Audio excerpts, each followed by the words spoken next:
Ladies and gentlemen, just for your information, there will be a short delay of 10 minutes because we still have quite some people registering. So we'll start at 9:10, so 10 minutes past 9. So you can continue a little bit longer to discuss and say hello to everyone. So we start at 10 past 9 instead of 9. We have all time.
Hello everyone, good morning.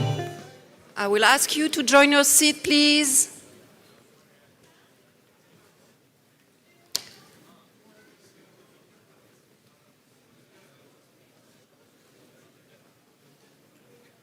Please, join your seat.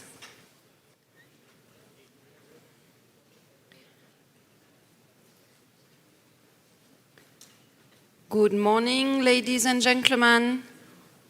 Welcome to this World Archery Congress. My name is Constance Terrier, and it's a great pleasure of welcoming you today. I would like to share some very important information with you about voting cards. As you can see today, the voting system is different, so I will ask your careful attention on voting delegates. Voting delegates are responsible to keep the voting card with them all time. During the voting session, the voting card must be inserted in the voting device, the electronic device, but you have to keep the card with you all time during breaks and lunch. And tonight, when we leave the room, you have to keep it also with you. This is a security issue. If a card is lost, it must be reported immediately to me or Lumi. Lumi is the company, the voting system company, and they are at the back of the room. But you can come and see me. This card will be cancelled and replaced. If a lost card is found after being reported, it will display a message not able to work if you try to use it in a device. It will be unused. Each card you have received the correct voting weight assigned to your member association.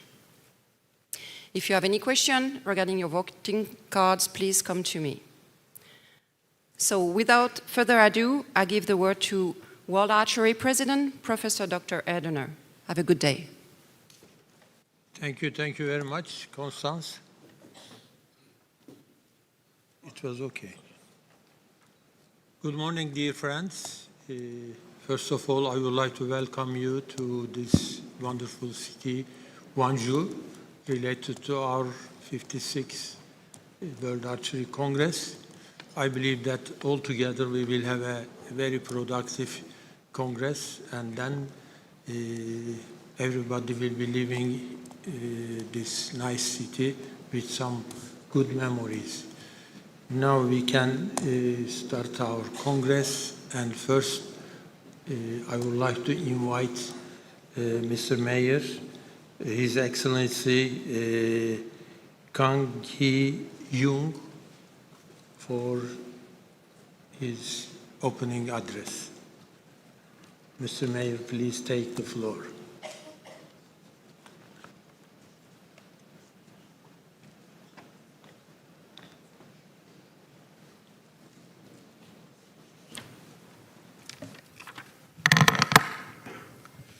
존경하는 에르테너 회장님, 브루캄프 수석 부회장님, 톰 딜런 총장님을 비롯한 양궁연맹, 한규영 부회장님 등 모든 가족 여러분들을 환영합니다. Honorable President Ur Erdener and Vice President Yor Brokamp, Secretary General Tom Dillon, Vice President Kyung Han, and members of World Archery, I sincerely welcome you all to Gwangju. 브루캄프 수석 부회장님과 톰 딜런 총장님, 에르테너 회장님 등은 2년 전에 제가 베를린에서 오늘의 대회를 준비하면서 만나 뵀는데 오늘 다시 이렇게 뵙게 됐습니다. It is so good to meet familiar faces, President Erdener and Vice President Brokamp and Secretary General Tom Dillon. 105개 협회 200여 명 대표단 여러분들이 광주로 오셔서 광주가 가득 찬 느낌입니다. And it is such wonderful to have 200 delegates from 105 member association filling Gwangju. 정의선 회장님은 못 오셨지만은 장영술 부회장을 비롯한 대한양궁협회 가족 여러분들께서도 함께 자리해 주셔서 감사합니다. And also I extend my gratitude to Vice President Young-sul Chang, members of Korean Archery Association for coming to Gwangju. 2년 전 저는 차기 양궁 광주 양궁 대회를 위해서 베를린에서 여러 연맹 회장님들을 만나 뵙게 됐고 오늘 다시 이렇게 광주에서 뵙게 되니 참으로 기쁩니다. 2 years ago, I met members of World Archery in Berlin, and today I'm meeting you again here in my own city, Gwangju, and it's truly great honor. 총회가 열리고 있는 바로 이곳 김대중 센터는 노벨 평화상을 수상한 세계적인 정치 지도자 김대중 대통령을 기념하는 공간이기도 합니다. Today's venue, the Kim Dae-jung Convention Center, commemorates late President Kim Dae-jung, the world-renowned political leader and Nobel Peace Prize laureate. 민주, 인권, 평화의 도시 광주에서 총회가 열리게 되고 또 대회가 열리게 돼서 축하드리고 감사드립니다. I am very pleased that the General Assembly is being held here in the symbolic place of Gwangju, the city of democracy, human rights, and peace. 31년 설립된 세계 양궁 연맹은 이제 100주년이라는 역사적 이정표를 향하게 나아가고 있고 지난 100년은 연맹과 세계 양궁이 함께 해온 성장과 번영의 시간이었습니다. Founded in 1931, World Archery is now moving towards the historic milestone of the 100th anniversary, and the past century has been a time of growth and prosperity for the Federation and for the archery. 특히 연맹 설립 이후에 국제대회 규격을 통일하고 올림픽에서 제외된 양궁을 다시 올림픽 무대로 복귀시키는 등 국제 양궁 기틀을 다지며 양궁의 성장과 혁신을 이끌어왔습니다. Since its foundation, the Federation has unified the rules of international competitions, reinstated archery onto the Olympic stage, and laid the foundation of international archery while leading the growth and innovation. 전 세계 74개 이상의 지역에 중계가 확정된 이번 광주 세계 양궁 선수권 대회와 세계 양궁 연맹이 이뤄낸 또 하나의 쾌거라고 생각합니다. This Gwangju Championships will be broadcast in more than 74 regions around the world, and it is another achievement of innovation by World Archery. 덕분에 이번 광주 대회가 대회 역사상 가장 많은 시청자를 기록할 것입니다. Thanks to this, we expect the Gwangju Championships to set a new record for the largest viewership in the history of the event. 우리 광주는 2002년 한일 월드컵, 2015년 하계 유니버스 대회, 2019년 세계 수영 선수권 대회, 2022년 양궁 월드컵까지 많은 국제 대회를 치른 도시입니다.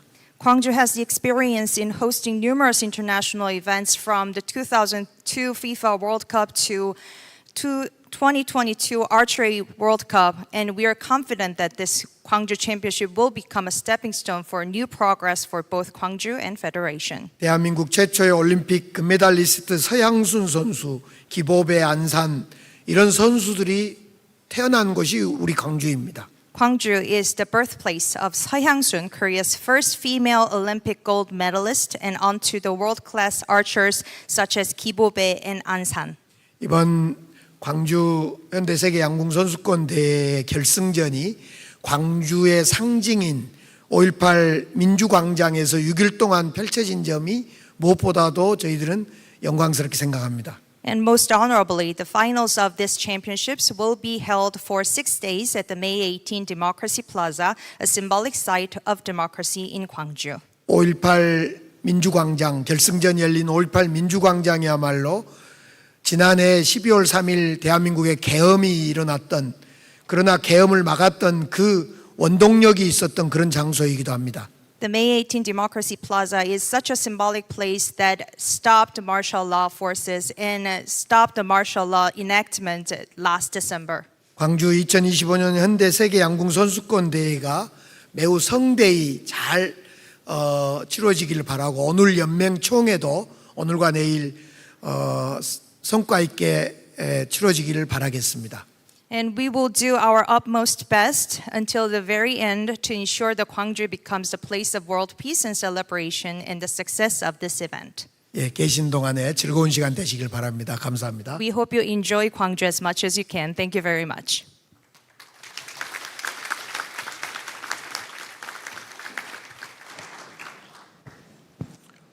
We thank Mr. Mayor for his opening address and of course his kind interest in our Congress plus then our World Championships organization. Again, thank you very much, Your Excellency. Now we will have a video message from our friend, President of Korean Archery Association and President of World Archery Asia, Mr. Aesun Chung.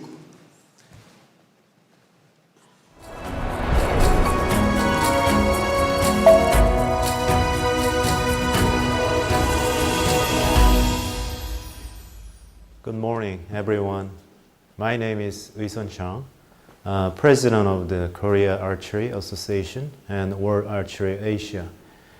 I'm delighted to welcome you to this gathering of the World Archery Congress. For almost 100 years, this distinguished body has met to fulfill its role in stewarding and promoting the sports we all love, archery. That means many things, from preserving traditional archery across cultures to advancing equality across genders and disabilities. All of you, our 168 members associations, have worked to honor this sports legacy and makes its future even brighter. Today, as we gather as a Congress for the 56th time, we are once again called to shape and strengthen these sports we all love.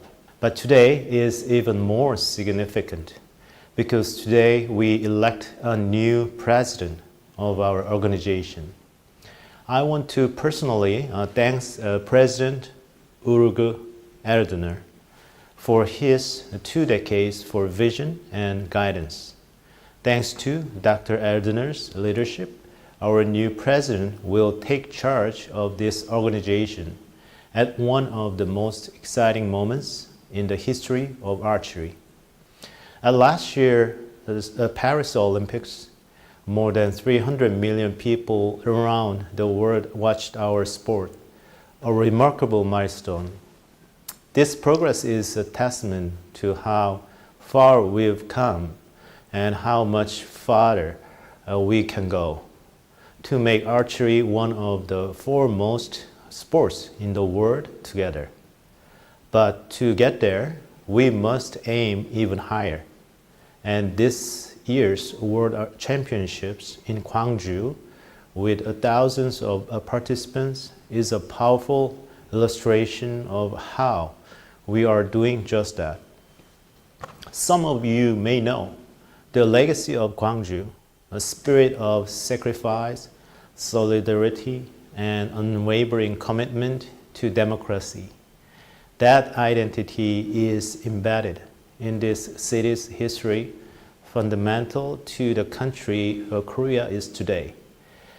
and the reminder of the courage that makes peace possible. So, there is a better place, in my opinion, to host the Hyundai World Archery Championships and World Archery Para Championships under the banner Echo of Peace. This year's theme is a call for us all to remember that the power of archery goes far beyond the love of the game. It holds us accountable to the value of fairness, transparency, and sportsmanship.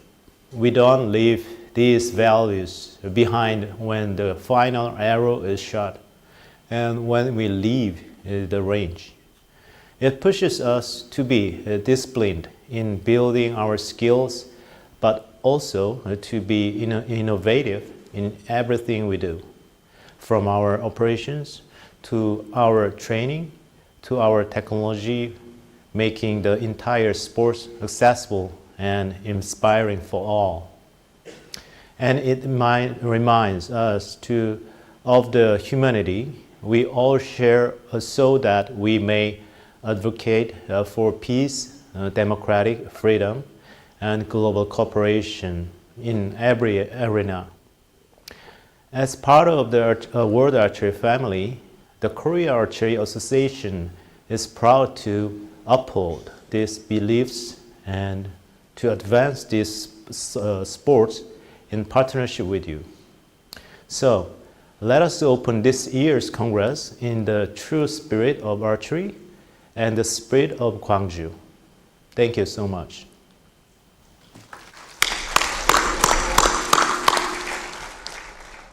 Dear friends, we thank our friend Mr. Chung very much for this video message, and of course for his continuous support to our great sport. His support is always important for the world archery, for our great sport.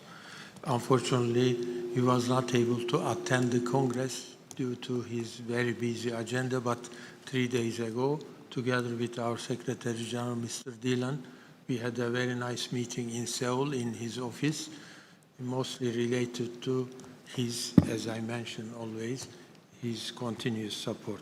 Again, I thank him very much. Tom, floor is yours now. Thank you, President. First of all, I would like to say welcome to everyone that I was not able yet to say welcome to myself.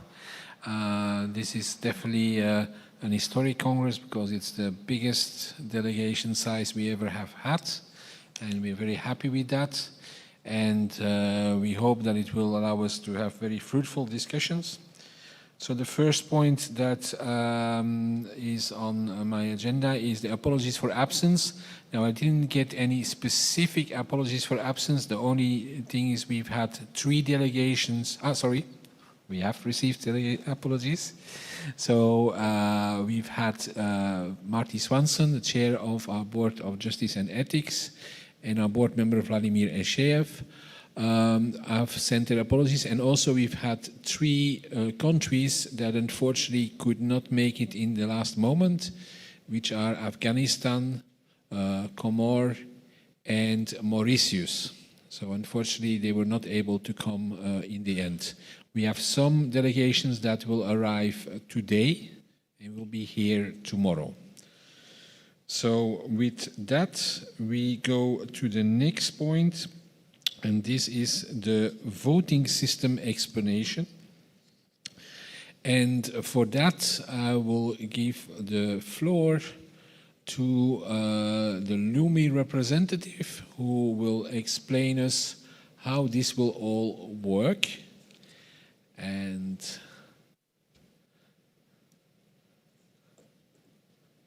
so up to you. And he is, of course, a British native speaker. We've asked him to speak as slowly as possible to make sure that you all understand what he's explaining. Thank you very much. Voting delegates would have received a voting card at registration. These cards are attached to your accreditation. A voting device was also placed on your desk. If you can, please remove the card from your accreditation and place it into the voting device with the World Archery logo facing you and at the top. You will receive a welcome message if the card is inserted correctly. If you have an issue, please raise your hand and a colleague will come to find you. When you are invited to vote, the options will be displayed on the screen.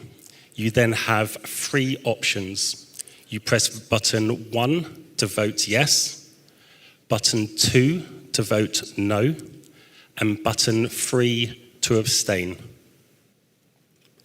A confirmation message will be displayed once the vote has been received. After the vote is received, you can check your selection by pressing the green square. If you wish to cancel your vote, you press the red triangle and you will then be presented with the options again. When the voting is closed, the options will be replaced with the World Archery logo. If you have any issues during the vote, please raise your hand and a colleague will come to assist you. Thank you. So I hope the explanation was slow enough for everyone. However, if there is anybody who has an issue, yes, Lebanon, Constance, or anyone else?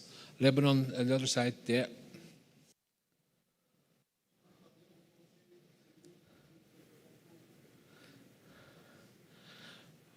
Ok, so on va vite faire une explication en français. Alors, vous avez reçu avec votre accréditation une carte de vote qui est attachée derrière votre accréditation. Vous le mettez dans la machine à voter et vous aurez les options oui, non ou abstain quand c'est nécessaire de voter. Et après, vous suivez les instructions sur l'écran. Est-ce que c'est clair? Merci. Thank you. Anyone has another question? Okay. Good. Then we will do the roll call, but we will do the roll call all together to save time. Saves me from calling all the countries present. So we will basically ask Lumi to put on your device, and you will be asked to show that you are here. So if we can open that. So you should now see a question on your device asking you to confirm that you are here. You press 1 to acknowledge. Alors, maintenant, sur les machines de vote, vous devrez avoir la possibilité de dire que vous êtes présent. Et vous poussez le bouton 1 pour dire que vous êtes présent. Et on va montrer sur l'écran qui est présent. On devrait avoir, we should have 91 voting delegates and 46 proxies present.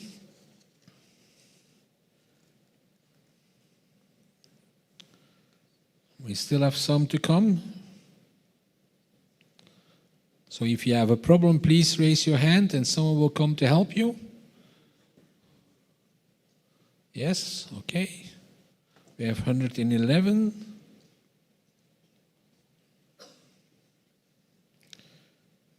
We should have 137, but we know some countries are not yet here. So has everyone been able to... Algeria is okay? Okay. Who else has a problem? Iran? Cecilia, can you help Iran? Anyone else? We're 122, so we're getting closer. 123.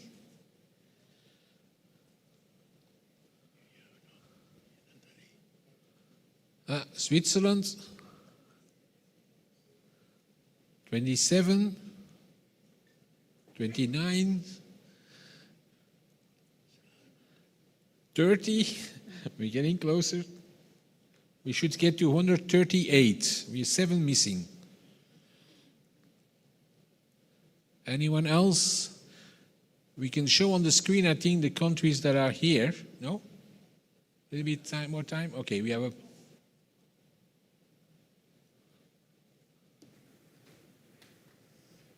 For the ones that have been in previous congresses, this is still very much quicker than if we have to call all the countries one by one. 32.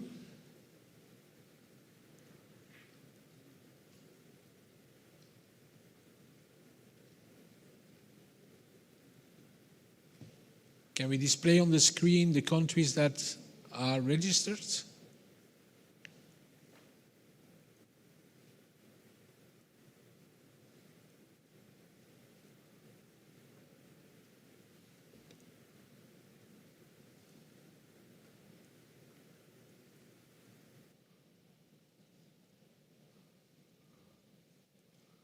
So the ones that are not here and that we need to check is Andorra, and I think Andorra is present. I've seen the president here. So let me check on that one. Cuba, I've seen, is here as well. So let's make sure that Cuba can get their device to work. Hungary is a proxy to Andorra, so that's Australia should be okay. The ones that are green have registered, so it's the ones that are in red that we need to take care of. So Andorra, who has the proxy of Hungary. Jamaica is not here yet, as far as I know. Vietnam, I've seen at the registration, so they should be here.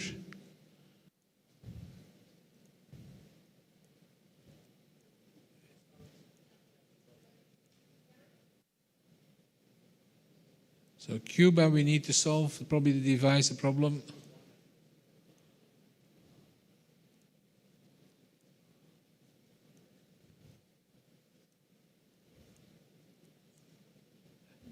And VIN, I think that's a proxy, yes?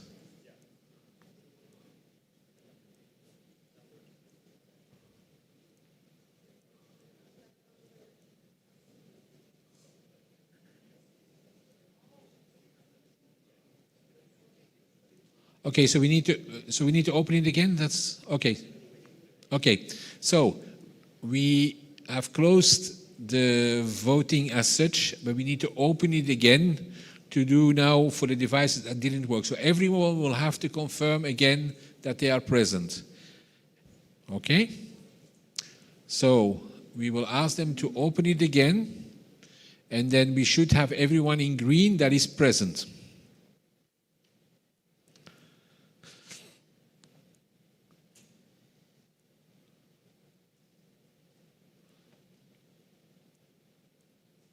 So we will open it again, so please start pushing again that you are present. If you have a problem, please raise your hand and we will give enough time to check that everyone is present. Going very quick now. 79, 94, 98, 109. And if you have a proxy, of course, you have to do it on the 2 devices. 117, 19, 22,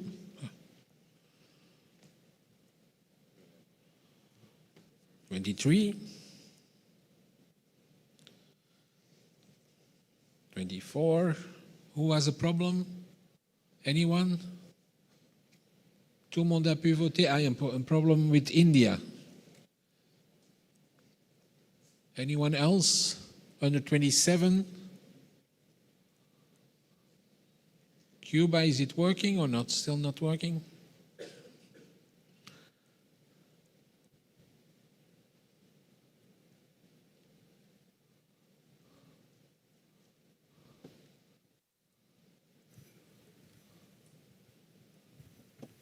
We still seem to have a problem with the Cuban boxes. Maybe it's the card that has a problem. Yes, please. Delegates, please can you acknowledge roll call by pressing 1 on the keypad. If you do not receive a vote received, please raise your hand We are still waiting for 11 delegates to press 1 on the keypad.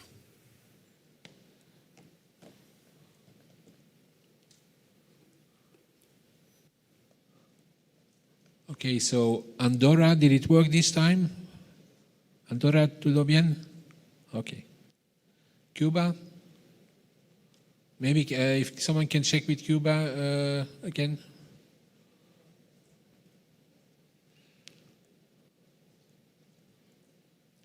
Everyone else okay?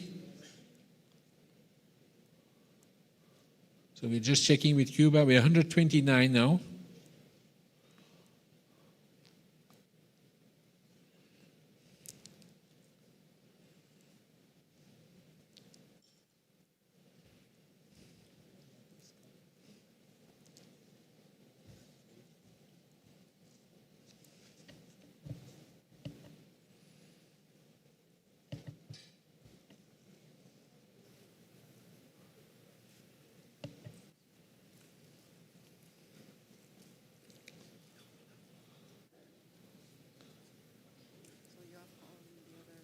Now Cuba has 2 boxes. They have a proxy, but that means there's 130. We're getting closer.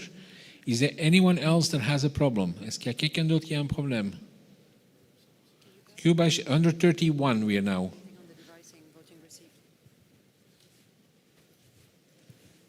Can you ask them that it all says vote received? Okay, can you all check that on the device it's marked vote received? Can everyone check? Est-ce que tout le monde peut vérifier que c'est marqué vote received?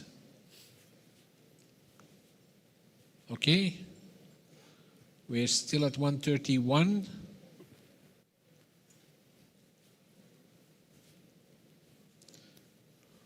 $132.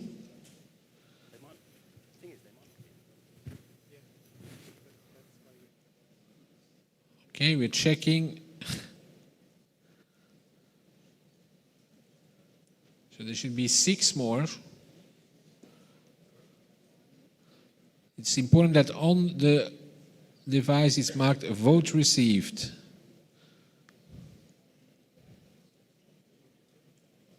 Es muy importante display vote received.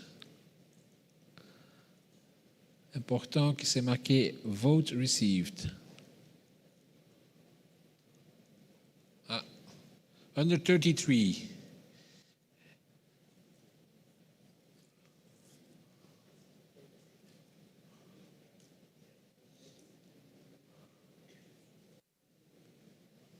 Under 34. We're still gaining time on the regular system, so might seem long, but I can tell you, I've done it so many times. It takes much more time normally. We have an issue with the device in the second row.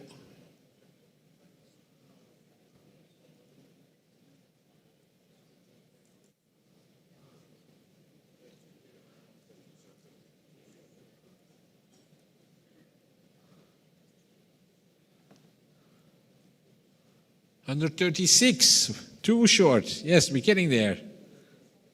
And there is, of course, there is some not here. So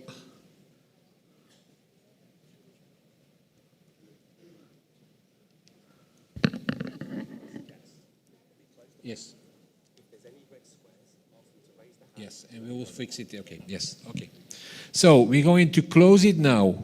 In case you will see on the screen the ones that are missing. Now, if those are actually in the hall, you raise your hand and we'll get it fixed before we do the test votes as such. But we should be very, very close.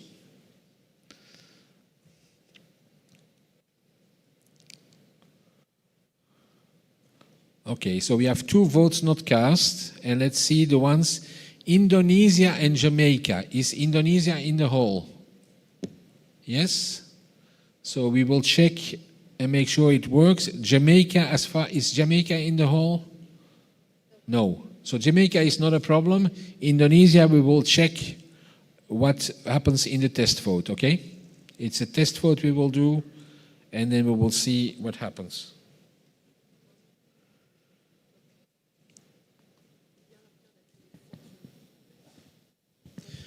It's important that you push every time the green button as such.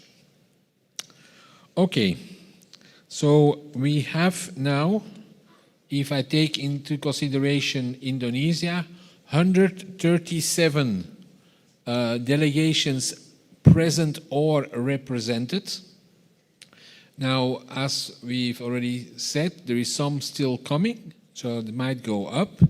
Before we will do any vote, we will inform you on the current situation at that time and make sure that the information is known to you as such.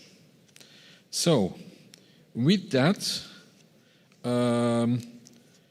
can I have the summary of the number of votes now available? Because as you know, some have more than one vote. Can someone tell me how many votes the 137 represent? Okay, it's coming.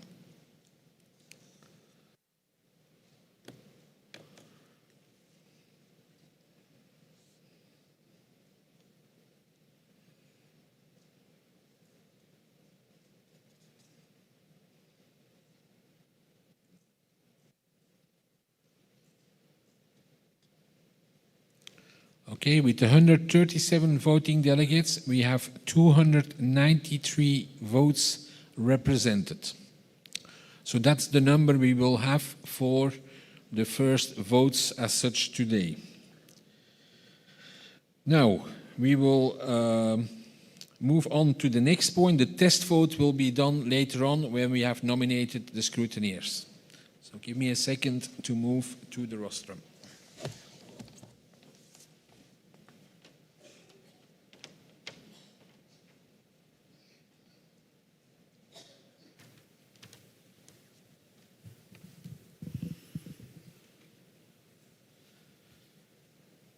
So, ladies and gentlemen, as is the custom, we start the Congress by remembering the people that have passed away since the last time we got together in Berlin. This is, of course, always a sad moment because it's people many of you know, and they have left us since Berlin.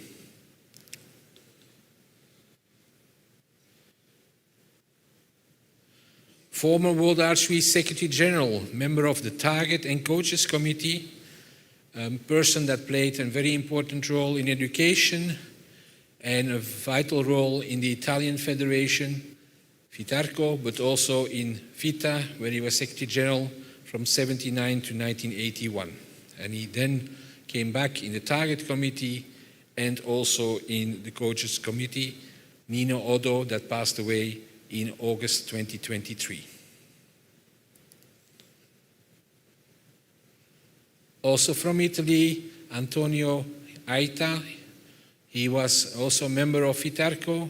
He was a national coach, and his main passion was ski archery, and he passed away in October 2023.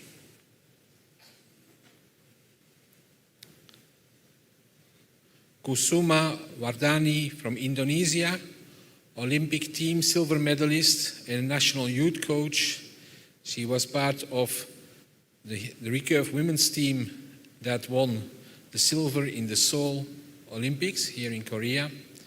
And Madame Wardani passed away in November 2023.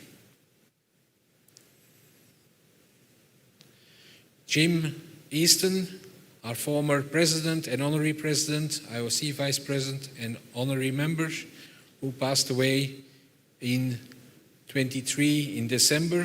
Of course, I think everyone knew Jim as such as our president for many years, and he was, of course, a very prominent person in our federation, and he passed away at the age of 88 in December 2023. Ramour Sébastien Amé-Degnato from Togo, president of the Togolese Archery Federation. He passed away in December 2023 at the age of 71.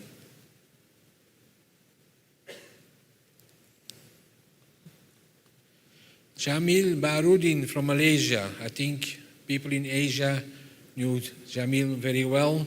He was also a member of the Board of Justice and Ethics for many years. He was the first Vice President of World Archery Asia and member of their Development Committee. And he passed away in January 2024.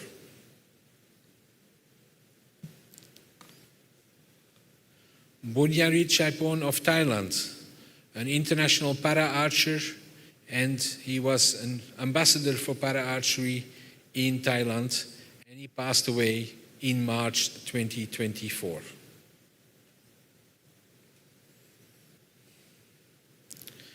Jean Bea Wakabenga from Democratic Republic of Congo, board member of World Archery Africa, president of the Democratic Republic of Congo Archery Federation, and he passed away in April 2024. Chong Jap Lee from Malaysia, international judge candidate, national team coach for many federations. He was a successful coach and he passed away in May 2024. Richard Butch Johnson from the United States of America, one of the few 5 times Olympians, Olympic team gold medalist, and a very well-known figure in the world of archery, who passed away in May 2024.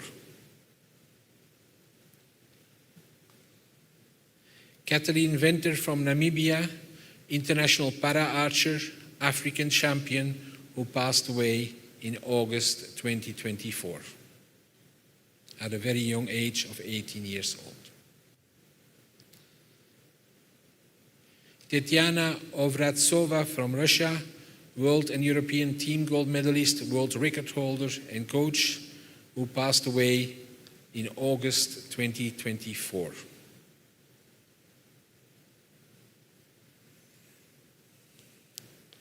Gerhard Fournier from Germany, Vice President of the German Shooting and Archery Federation, member of their Technical Commission, and chairman of many organizing committees of archery events over the last years, who passed away in October 2024. Denis Baudet from Canada, national coach and para-archery coach, was one of the most respected coaches in Quebec, and he passed away in January 2025. Joe Bailey from the United States of America, a Paralympian and World Para-Team gold medalist, who passed away in February 2025.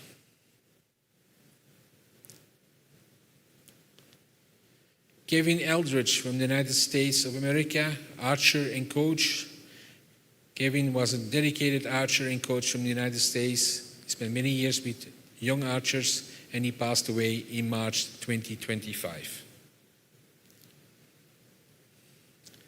Ernesto Diaz-Bazan from El Salvador, World Archery Vice President, President of World Archery Americas, President of the El Salvadorian Archery Federation, and he was well known to everyone in this room, and he passed away in March 2025.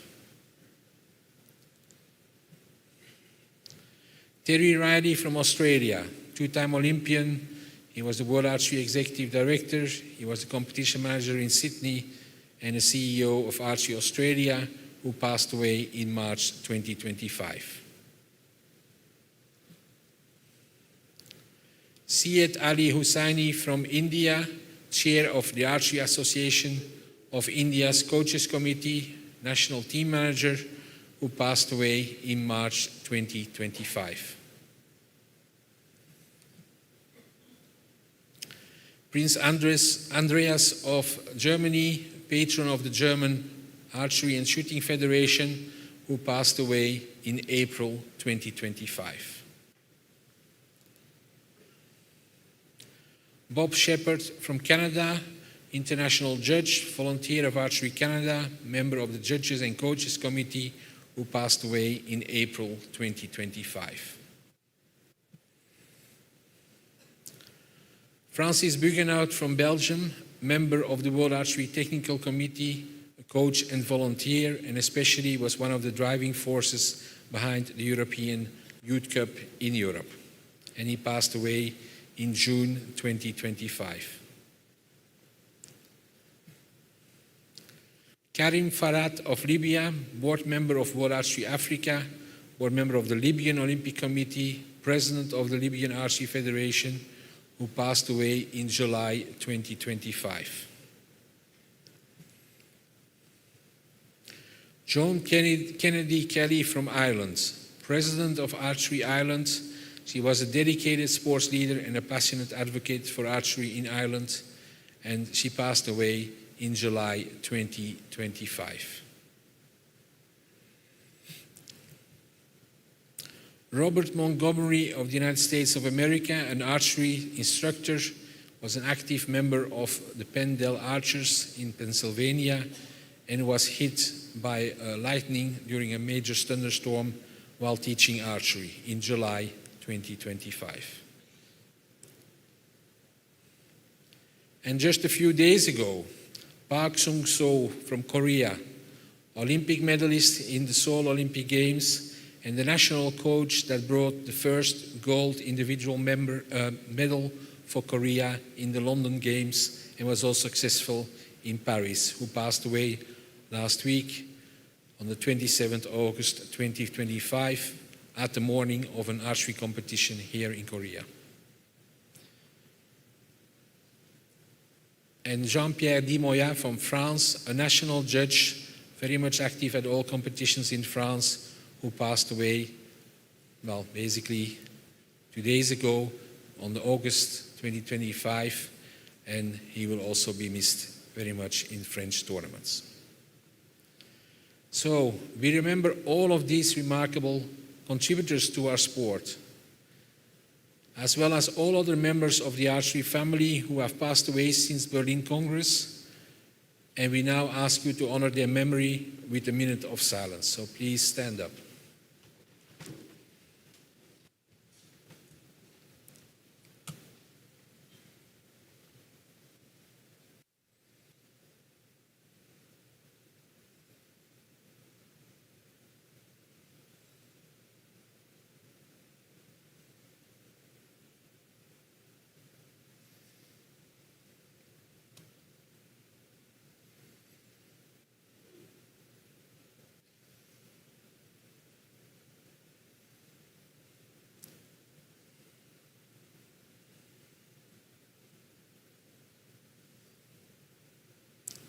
I thank you very much.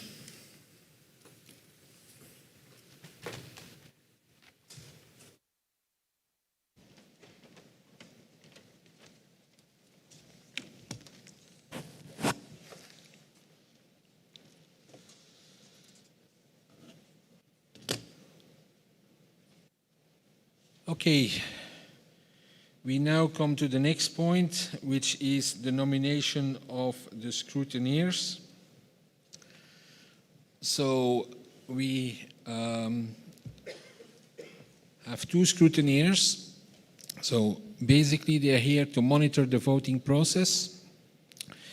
The qualities we require for a scrutineer is being a non-voting delegate, of course not being a candidate, and we try to find people that have no one from their member association being candidate or motions from the member association concerned.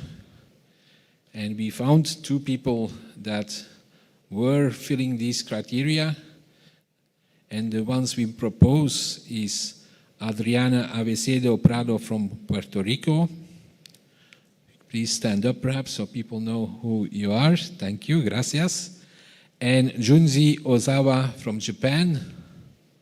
I think Junji is over there. Please stand up.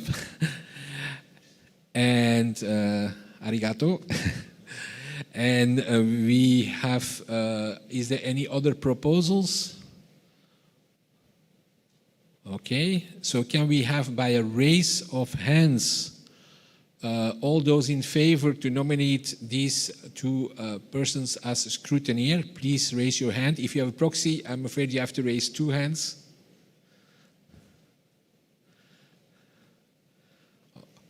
Okay. Anyone against? Any abstentions? So I'm afraid for our two scrutineers, you're appointed. So we ask now the two scrutineers to move to the voting area so we can start with the testing of the voting system.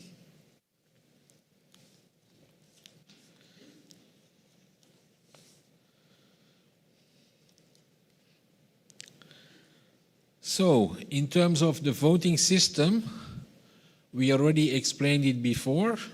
I don't know if there's any need to explain it again. I think for Indonesia, the problem should be solved in the meantime. If not, we will make sure that it is working. So, is there any need for any further explanation? We will do a simple yes-no vote to test. Tomorrow, when there is the elections, there will be other votes where there will be multiple selections, but today is only yes, no, and abstention. So we're not going to complicate your life by explaining that already now. So, with that said, we're going to do a first test vote. And we ask you to make sure that the card is inserted. And then we'll have a question on the screen. And it should be an easy question. Do you think it will rain tomorrow? We want to see if you're all very good meteorologists. La question c'est est-ce qu'il va pleuvoir demain? So for yes, 1, for no, 2, and abstention is 3. So we'll see what you think, and then I don't know what the weather will be tomorrow, but if we get dry to the Congress, I suppose we will write on the no. So the vote is open, and we already have quite some votes in.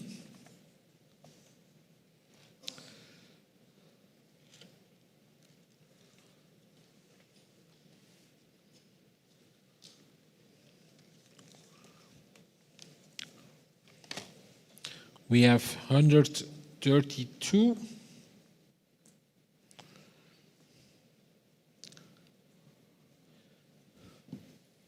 Under 33. So who has an issue? Please raise your hand so we can come and check.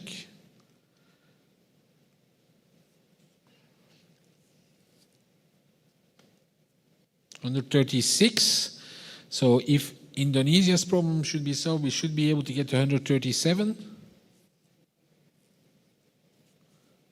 You were able to vote? Yes? All okay, Indonesia? Yes?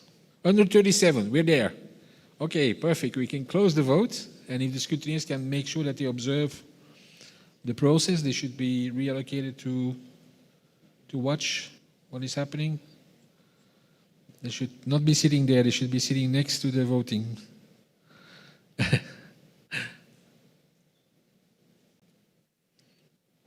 So, will it rain tomorrow? I like your optimism. 202 says yes, it will rain tomorrow. 62 no. 29 abstentions and 2 votes not cast. Those were the ones that were not registered as such. Okay? Is that fine for everyone? And we'll go to the second test vote. And this should be an even easier question for all of you, and we hope we get close to unanimity. Do you think archery is the best sport in the world?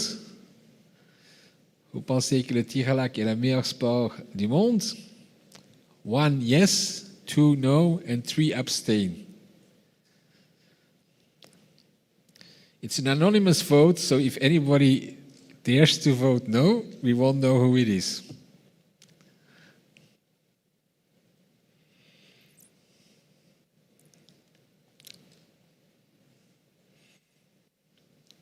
We're 136, going very quickly this time. 1 missing. One changed his mind. 137, so we can close the vote. So we have some abstentions and some no. We don't know who it is. So don't worry.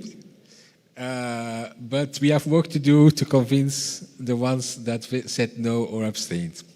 So thank you very much. I think we all are feeling okay with the system.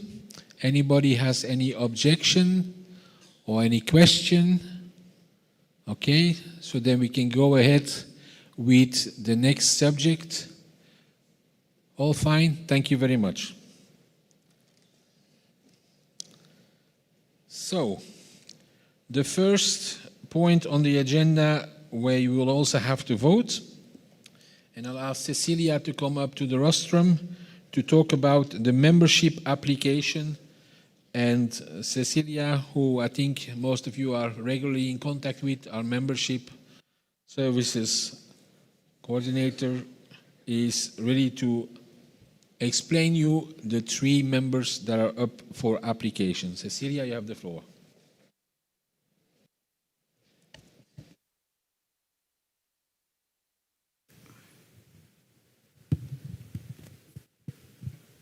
Hello. Yeah, thank you. Good morning, bonjour, buenos días a todos y todas. Since last Congress, we have had one federation that has applied for membership. And it has been approved by the Executive Committee to be temporary members since January this year. This is Cook Islands. If we can go ahead with the presentation, thank you. We also have 2 special cases for which the Congress in 2023 has voted to, let's say, postpone their full affiliation because at that time they were not fulfilling the requirements set by World Archery to be members in good standing. And these are Afghanistan and Timor-Leste. In addition, we have to recall that the Congress is the only body that has the right to vote on acceptance, a full affiliation of temporary members. So I will explain these 3 cases, not in very detail, but I will give you some information about them. And after that, after this presentation, we will go to the vote. In alphabetical order, Afghanistan Archery Federation. This national federation has been improving since the last Congress, and thank you. And the communication with them has improved as well. They are holding national championships in archery and traditional archery every year. Women are practicing in other countries like Iraq, Iran, and Malaysia. They also have archers competing in regional events. They had one team in the Asia Cup last year in Baghdad. And they are also improving in their international registrations to different events. However, they are still struggling with getting visas to compete in other countries, but they are improving in this sense as well. And they were supposed to be here today, but they didn't receive the visa. And the proposal for the Congress is to accept them as full members. And also our thoughts for Afghanistan as a country because of this earthquake that they had yesterday. So our thoughts and prayers for them. The Cook Islands Archery, they are with World Archery Oceania. It is a small federation. It has 10 archers, but very active. They are training 2 days per week, recurve, compound, and barebow. They have been doing many activities focused mainly in raising funds for getting education for their coaches, their judges, and promoting their sport through open doors to grow their membership. They have one accredited coach that has had training in New Zealand this year, and two judges. They have also a provisional affiliation to their National Olympic Committee. And the proposal is definitely that the Congress accept them as full members. Timor-Leste Archery Federation, they also were kept as temporary members since last Congress, but the situation has improved a lot. They have a new Secretary General that is taking care of the federation very actively. They have archers practicing regularly, and they organized a World Archery coaching course level 1 last year with the support of Olympic Solidarity. And also have one judge trained in Malaysia. They applied also for the Equipment Assistance Program in World Archery, and they will most probably get an Olympic scholarship for one athlete for Los Angeles 28. And the proposal is also to accept them as full members. So each affiliation will be voted separately, and if Congress decides not to accept as temporary members, these federations would need to go again through the whole process of application. This is the summary for proposal for the executive board, is to accept the three countries, Afghanistan, Cook Islands, and Timor-Leste. Are there any questions from the delegates? That doesn't seem to be the case, so we will go to the votes. Before we have the votes, just to inform you that Mongolia has arrived. So we are now at 138 voting delegates and 295 votes are available. So we can go to the opening of the vote on the first country, which is Afghanistan.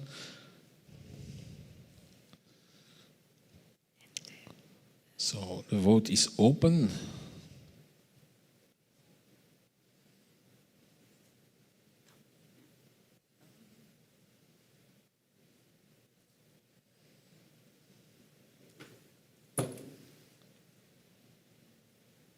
We are at 131.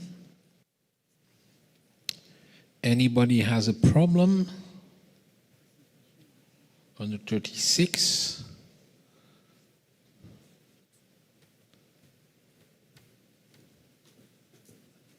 I see no problem. 137.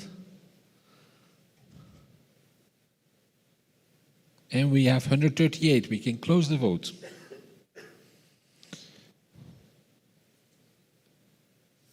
And the votes are on the screen. 269 yes, 20 no, and 6 abstentions. So Afghanistan is now a full member of World Archery. Congratulations.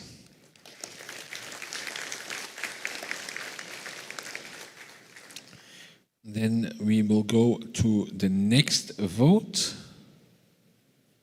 So it's the Cook Islands.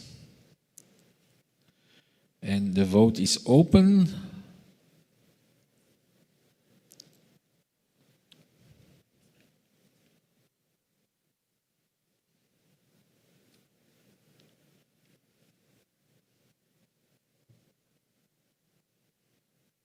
Under 28. 135, 136, and we can close the vote. We are 138, and we can show the results.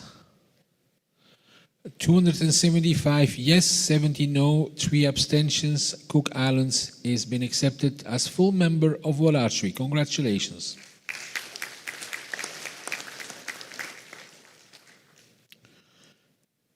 Then we go to the next one and last one, Timor-Leste. So the vote is open.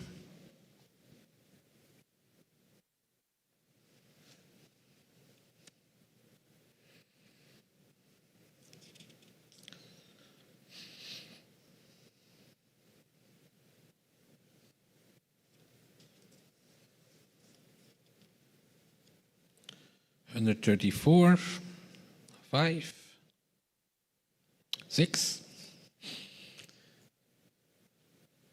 Anyone has a problem?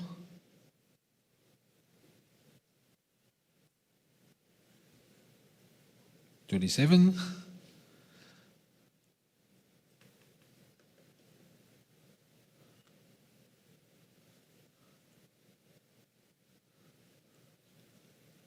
Anyone has a problem? Because one missing, but we can close the vote. I think no one has a problem. We can close the vote. And the results: 285 yes, 5 no, 3 abstentions, and we have 2 of the votes not cast. So we have accepted Timor-Leste as a full member of World Archery. Now, none of the 3 is present. Afghanistan would have been present, but so the number of votes will not change, because if they would have been present, then we would have given, of course, also a vote to Afghanistan. And we will send them a confirmation as soon as possible, as well as a certificate that they are now full member of World Archery. Then we can go to the next point on the agenda.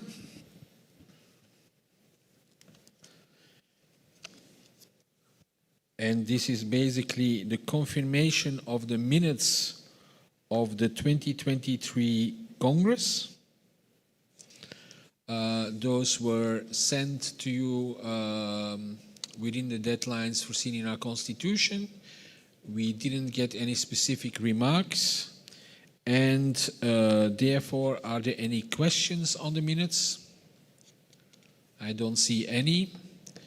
So we will raise the hands. We will not use the electronic voting for this one. So all those in favor of accepting the minutes of the 2023 Congress, please raise your hand. And I see the proxies understood, it's 2 hands. Okay. Anyone against? No. Any abstention?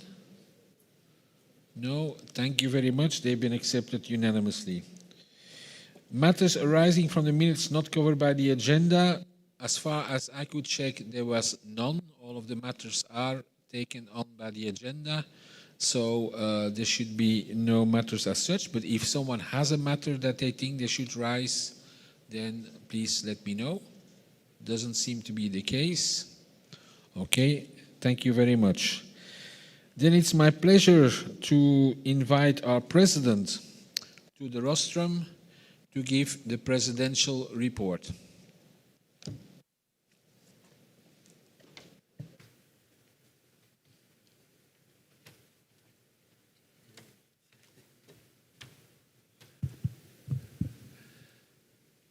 Again, good morning, my dear friends.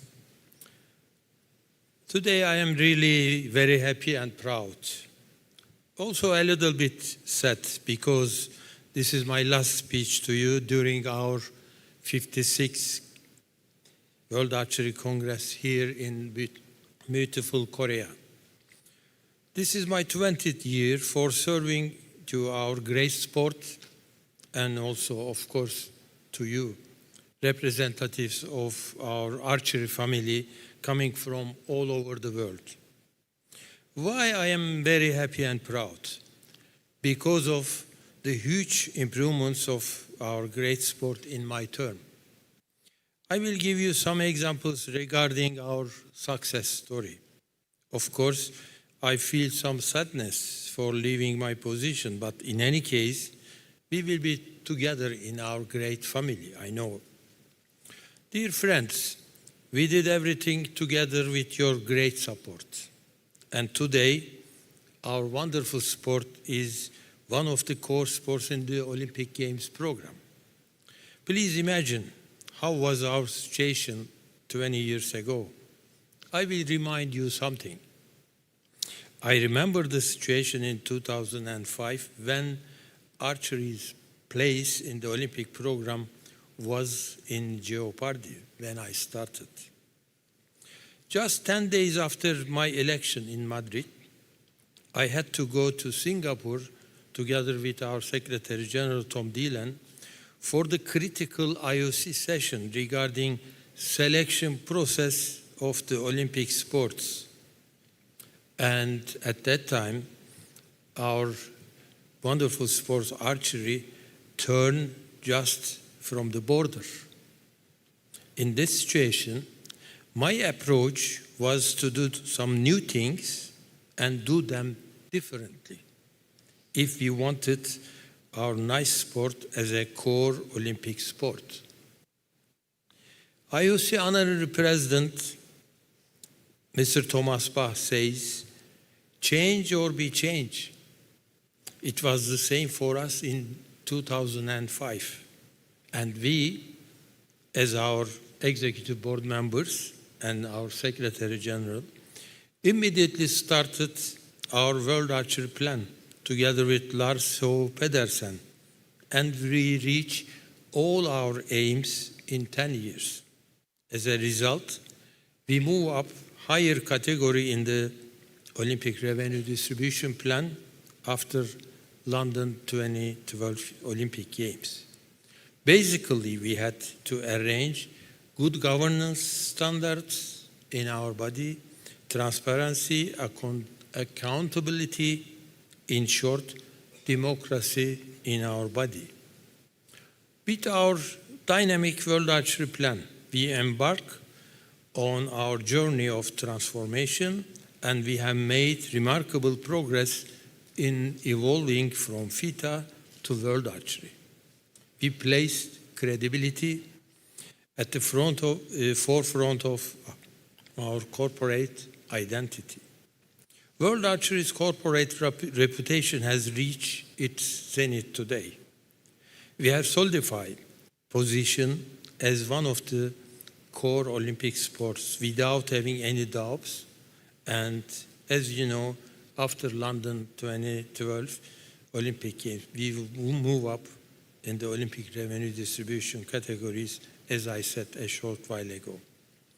The global appeal of archery is continuously rising, and our family has expanded 168 member associations now, of course, except last 3 member associations. Dear friends, we did together with you the unique virtues of our great sport, which have highlighted, took care of the rest. We achieved all the main goals of the World Archery Plan. We innovated, evolved, and developed.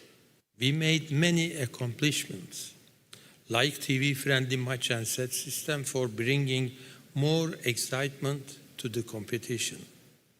We all agree that our sport today is much more appealing to the media and viewers. Creation of successful World Cup series made our sport more popular and attractive to spectators and, of course, for our athletes. Related to our sports development efforts, creation of the International Archery Development Foundation, resulting in the World Archery Excellence Center as a great project opened in 2016, which only a few international federations have similar ones. Meanwhile, I would like to remind you that World Archery head office in Maison de Sport International Complex in Lausanne was also opened in my term in 2006. I want to show you some pictures from our prestigious project in Lausanne. From outside, inside, reception, some training facilities, cafeterias, some sculpture entrance during winter time with snow, some important competitions, athletes from all over the world. It is one of the really bigger indoor place in Lausanne. Some children activities, training activities, I said, some courses, and some other things. Introduction of the sponsorship program, progress made in marketing and broadcasting. I would like to thank all our sponsors related to their great support us. With the mixed team format, aiming with 50% gender balance, our medal events increased from 4 to 5 in the Olympic program. And it was done very successfully first time in Tokyo 2020 Games. As an innovative introduction of live biometric data, like heart rate on broadcasts, Archery TV and social media broadcasts have hit record high in Tokyo. It was the same during Paris 2024 Olympic Games, and our Secretary General Tom Dillon will inform you about many nice figures. First time, we had more than 7,000 spectators and fans during our matches in Paris. And now, a 6 medal chance, especially for our compound archers, is available in Los Angeles 2028 Olympic Games. So our big dream came true now. It was a great effort for us all together. Meanwhile, I would like to thank former IOC President Mr. Thomas Bach, Chair of the IOC Program Commission, my dear friend Mr. Karl Stoss, and former IOC Sports Director Kit McConnell. Now he is the Sports Director of Brisbane 2032 Games, for their great support us. After having successful Olympic Games, we are looking forward to Los Angeles 2028 and Brisbane 2032 Games now, with the IOC Honorary President Mr. Thomas Bach's wording, safe and secure games for all participants, especially after a big pandemic some years ago. Luckily, we had conducted successfully our activities in that really very difficult period of time. All in all, dear friends, we managed to adapt to new challenges and made good use of the opportunities. This was possible. We thank 3 elements. Of course, your support, prevailing unity and our harmony inside within the administration. Our dedicated staff, orchestrated by our Secretary General, Tom Dillon. He has excellent relations with all sports organizations. And I would like to thank our dedicated staff for their great contributions to our success story. World Archery staff, Constance Terrier, Sandrine Blatter-Martinez, Severin Darius, Chris Wells, Kerim Sidawi, Jiwon Kim, Thomas Obert, Caroline Murat, Jenny Pilonel, Ludwig Maitre Vicky, Cecilia Visera Muser, Marina Bernardina Silva. We have some external World Archery staff. Chiara Barbi, Dominic Olman, Fernando Suarez, Matteo Pisani. And from the World Archery Excellence Center, Mark Dellenbach, Howard Catherine, Bernardo Olivier, Gina Gonzalez Garza, Sonia Catherine, David More, Sebastian Flute, Charlotte Marquis, Adrien Goy. We have many other staff as contractors. You can see their name on the screen. One of them, I think everyone knows him very well, Dean Alberga. For many years, our official photographer should be around here. Where is Dean? Thank you for your great job for many years, Dean. We have a big event production team, lots of staff. You see their names on the screen. I thank them really very much. related to their great job. And from my office, Uğur Korkmaz, Uğur is here, and Hakan Balcı, related to their great contribution to our activities. My dear friends, in this part of my speech, I want to say something for keeping our very good harmonization in sight. Dear friends, 20 years ago, when I was a candidate for the FITA presidency, we had some groups in our family, and after the election, my important mission was to arrange a unity inside and a harmonized archery family. We kept this for 20 years altogether, and as a result, we had a great success. As I have indicated in my speech very briefly, my idea was to go to the election here with only one capable candidate for the presidency. Of course, with full support of our great family. But unfortunately, we were not able to do this, and we have now two presidential candidates. My idea, please keep our unity always. In my opinion, World Archery President should visit our head office in Lausanne very frequently, and also other important sports organizations like the IOC, ASOIF, WADA, ITA, and some other international federations. All of them are located in Lausanne.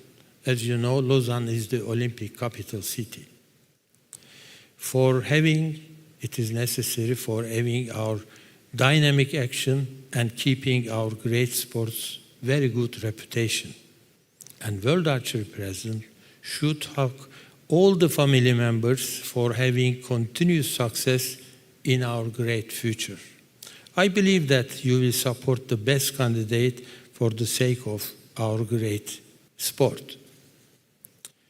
My dear friends, last but not least, I'm very grateful for your confidence and your great trust in me for 20 years. My sincere thanks and respect to you all. My applause for you.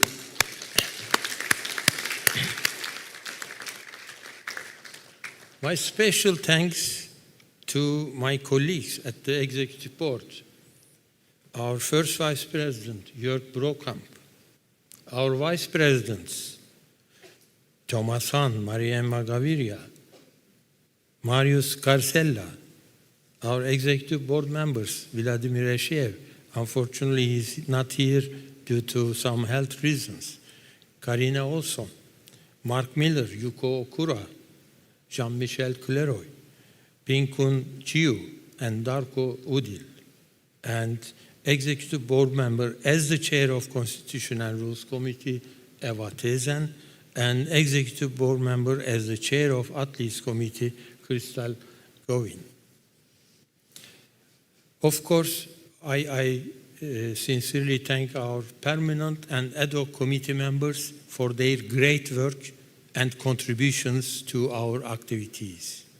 With all these, I have no doubt that a brilliant future awaits our great sport. Thank you very much, my dear friends.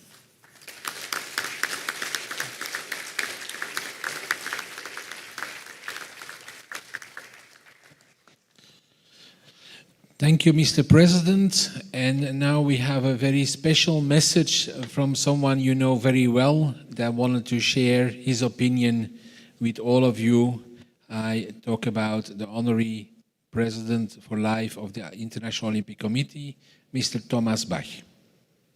Dear President of World Archery, my very dear friend, Professor Uwe Erdener, dear Olympic friends, it is an honor to address you on the occasion of your Congress.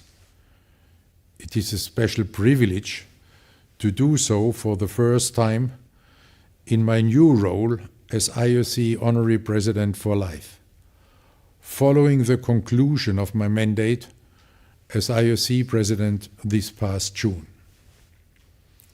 Your Congress comes at an important time, as you set the course for the future of world archery, modernizing your federation, embracing innovation, and spreading the timeless appeal of archery to new generations across the globe. You are shaping the future of your sport, and you're doing so from a position of great strength. Before you look to this bright future, I would like to take a moment to look back and to pay tribute to someone who has been instrumental in making archery into the success story that it is today. A leader whose vision and dedication have guided world archery through a remarkable period of transformation and growth. My dear friend, Ur Erdener. As president of World Archery, Ur has led a truly transformative era for the sport. From the rebranding to World Archery, to the creation of new event formats and competitions, Ur understood that for archery to grow, it needed to evolve without losing its timeless spirit. He found the right balance between tradition and innovation, between respect for the sport's history and ambition for its future. Thanks to his leadership, archery today is a truly global sport, practiced and enjoyed in every region of the world. He has brought archery into iconic urban settings and showcased it on the biggest stages, including the unforgettable competition at Les Invalides during the Olympic Games Paris 2024. Under his guidance, world archery has become one of the most respected and forward-looking international federations and a strong and valued partner of the Olympic movement. That strong standing within the Olympic community is very much a reflection of Ur's personal credibility, his commitment to Olympic values, and his ability to bring people together. Dear Ur, your deep Olympic commitment has always been evident, not only in your work with World Archery, but also through your many contributions to the Olympic movement. As an IOC member, as chair of the IOC Medical and Scientific Commission, as an IOC vice president, and as a lifelong advocate for athletes' health and integrity, through all your contributions to WADA and the ITA. One of your proudest legacies, dear Ur, is the World Archery Excellence Center in Lausanne, a place where archers from all over the world, from grassroots to elite, come together to train and to learn. It is a testament to your belief in the power of sport and to unite and to inspire. Dear friend Ur, you are a distinguished leader, a scholar, a passionate believer in the power of sport, and most important of all, you are a true friend. Thanks to your vision, World Archery today stands on a solid foundation, stronger, more global, and more future-oriented than ever before. This is your legacy, and this is something that you can rightly be very, very proud of forever. Your leadership has left a lasting mark on the sport of archery, on the Olympic movement, and on all of us who have had the privilege to work alongside you. On behalf of the entire Olympic community, I thank you for your unwavering dedication. And on a personal note, I thank you for your wonderful and great friendship, which I cherish forever very much. Dear friends, as you look ahead to the bright future of world archery at this Congress, you have every reason to move forward with confidence. With such a strong foundation to build on, the future of world archery is in a good position.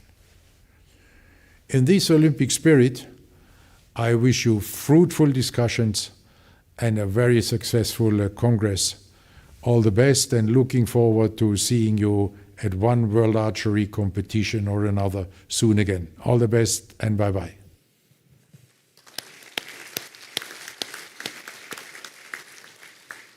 We thank very much the IOC Honorary President for Life for these fantastic words. And now I have a very special moment to announce, is that we had an executive board meeting yesterday, and it was a very special moment because we had to ask the President to leave the room for a moment because of a conflict of interest. And then the board and our first Vice President made a proposition to the board to make our President Honorary President at the end of this Congress. And I think I can ask a raise of hands, but I think your applause already makes it clear that you will support this proposal with no problem. But just to make it 100% clear, if we can have a raise of hands that you agree to make our President Honorary President tomorrow evening. Please, all those in favor? Anyone abstaining? Anyone against? Anonymous. Thank you very much. And now I ask our President to come here because we want to give, as a token of this Honorary President, a very special gift we prepared for him. It's a unique piece because for 20 years we can do something unique.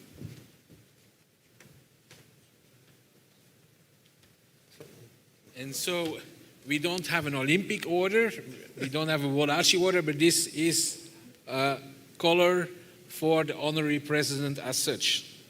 So I hope I can do this correctly.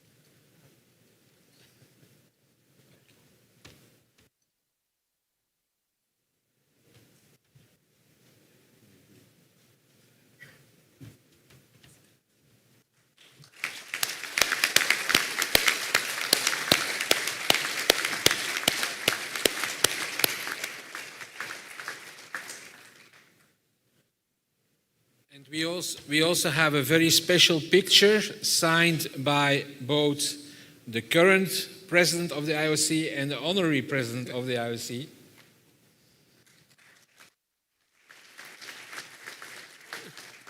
As well as a certificate for all the functions our President has had. It's not only President, he was also First Vice President, board member, and this is also in appreciation of this.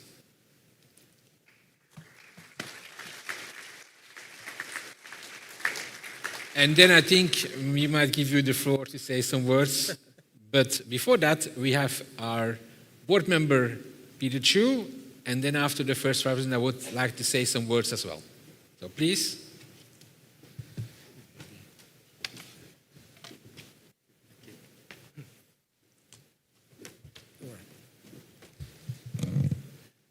Good morning, ladies and gentlemen. Dear President, Professor Dr. Erdner, on behalf of Chinese Taipei Archery Association, I want to thank you for your dedication to archery and outstanding leadership for World Archery Federation. Your dedication and vision have inspired archers and grown the sport worldwide. As you step down, I and friends wish you happiness, successful, and hitting as many as bullseyes in your life as you did in archery. So thank you very much for your everything for archery. Thank you very much.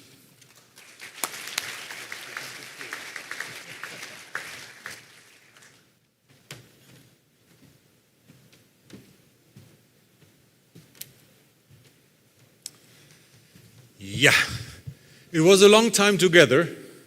I started with Ugur, and I said this morning, the best kebab I ever had was in the residence of the ambassador of the Turkey in Madrid 2005.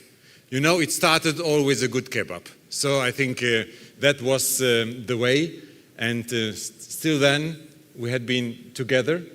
And I'm standing here on behalf of my colleagues of the Executive Board, and I think also of you, delegates here. We have to say thank you, and it was a pleasure to be with you. It was an honor to be with you. You're an outstanding personality, and it's not easy it's like a zoo, you know. You have to make everybody happy and to get the whole thing in the right direction, and it's international. Everybody has his own thoughts, and to keep everything together, that's really a huge task. And you managed it really well. You did it outstanding well. And I think we can be proud to be part of this family of World Archery. And what we achieved together under the leadership of Ugo Erdener, our president and the Secretary General, was outstanding. So once again, thank you so much, Ugur, for all these years, and be a happy person in the future and stay healthy. That's the most important part. So, Teşekkür, President Erdoğan. You're still the president for me. So, all the best in the future.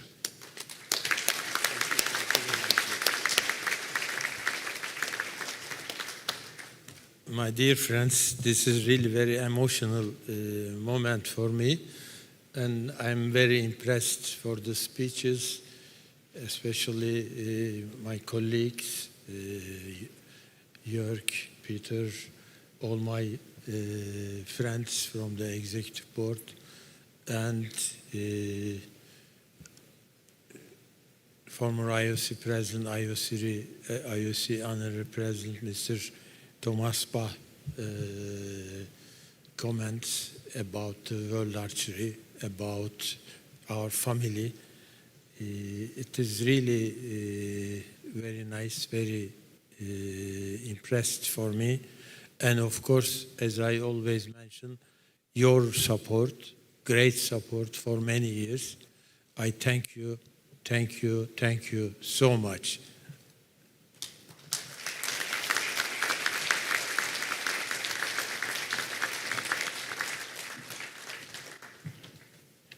Thank you, President. That concludes the first part of this session. We will have 20-minute breaks and return to this hall for 11:05.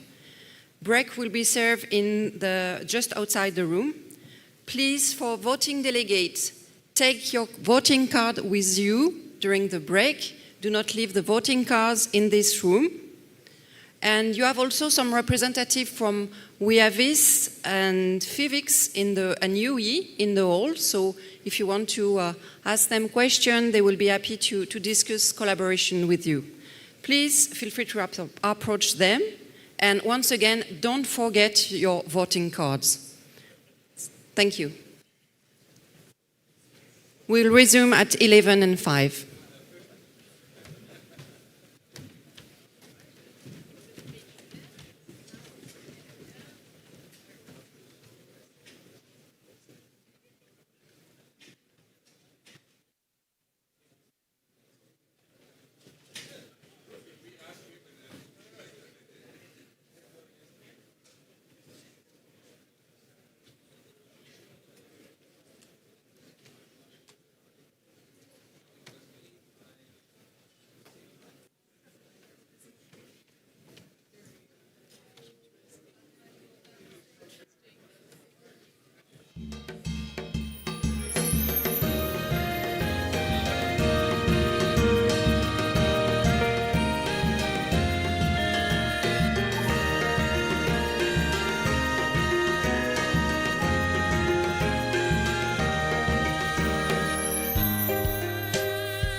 Dear delegate, please take your seats.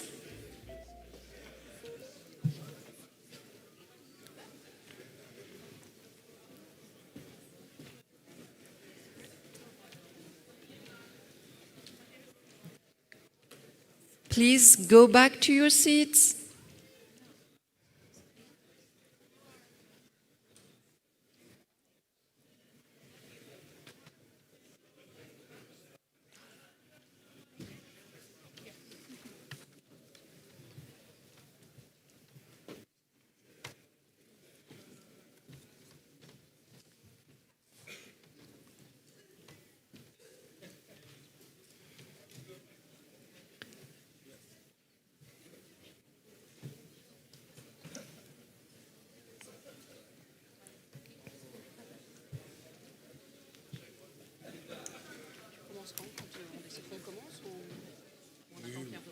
Oui, non, on va y aller. Tu peux dire aussi que ceux qui veulent donner les cadeaux, président, ce soir. Durant le cocktail. Oui, accueillir une table. Ok. On l'a pas installé, on la trouve. Ok. Please take your seats.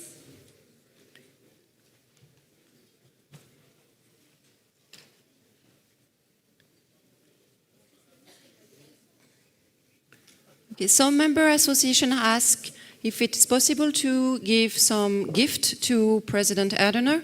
It will be possible tonight during the reception, so bring your gift if you have any. So without further ado, I will leave the floor to... Okay, he's leaving? Me? No, I need Tom. Okay. So I leave the floor to Tom Dillon. Thank you.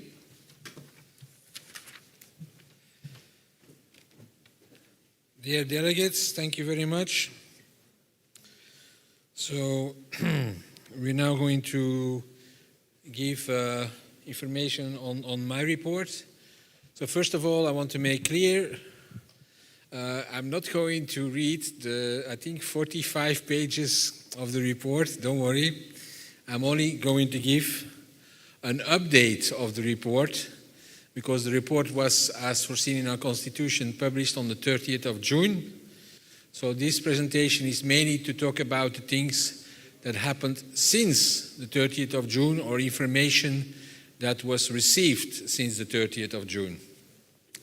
But, of course, any questions you might have on the report in its entirety are more than welcome as such. So, the first thing I will report on is events. And before we talk about any specific matters on events, we're going to look at some of the events since the Congress in Berlin 2023. Ladies and gentlemen, a very warm welcome to you as we get ready to welcome the world's greatest archers to go all the way to the highest step of the podium. A tasty lineup for the gold medal where both contenders must win. For the first time, we go down to the shooting room. You can see the hands kind of move apart, so the front hand goes towards the target. Absolutely brilliant stuff. Seems like this is a pretty tough first match to get into. The level of consistency has been fantastic.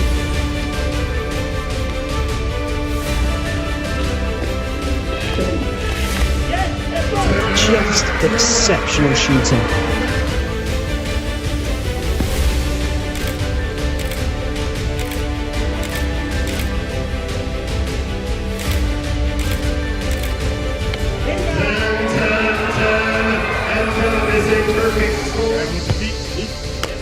And that's a 10 for Team France. The celebrations have already begun. The Olympic champion is now the world champion.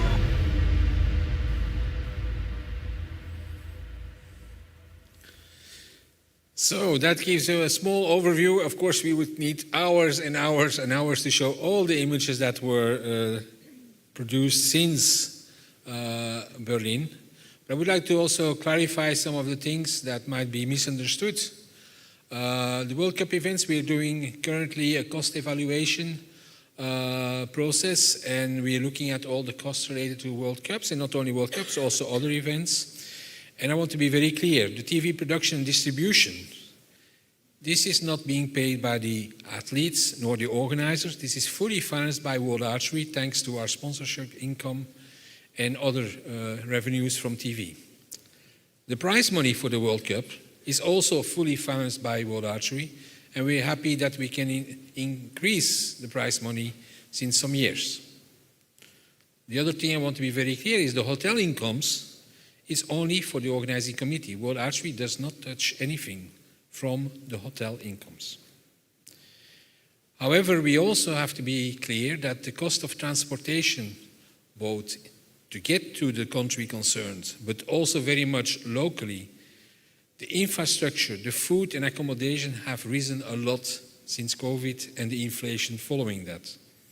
So we started the process to fully evaluate, and this was also one of the reasons why we will not allocate any new events this year, and that will happen only from next year, so that we are sure that we take the right decisions. We also conducted an initial audit in Madrid, and we will continue gathering information on the costing and so on in coming events. We had the World University Games in Essen. We had an excellent cooperation with FISU, a well-organized events, and I would like to thank especially Yuko, who is our traveling, I would say, sports manager from event to event.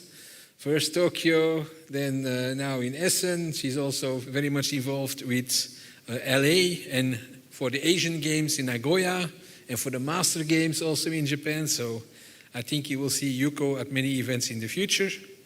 Thomas Aubert and everyone from DSB, from the German Shooting and Archery Federation, that helped also in the background with this event. We had some challenges with some TV production, protocol and the ceremonies team, but in general was a very good event as such. And I thank also our first Vice President who was with me during the games in Essen. Chengdu, the World Games.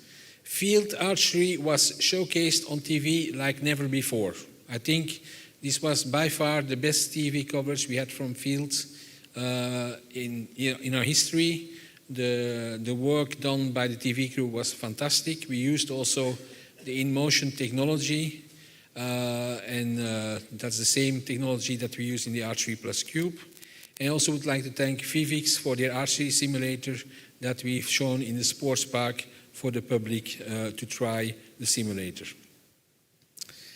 The highlights for sure was Mike, Mr. Perfect Schlosser, shooting a perfect 150, winning the only title he was missing.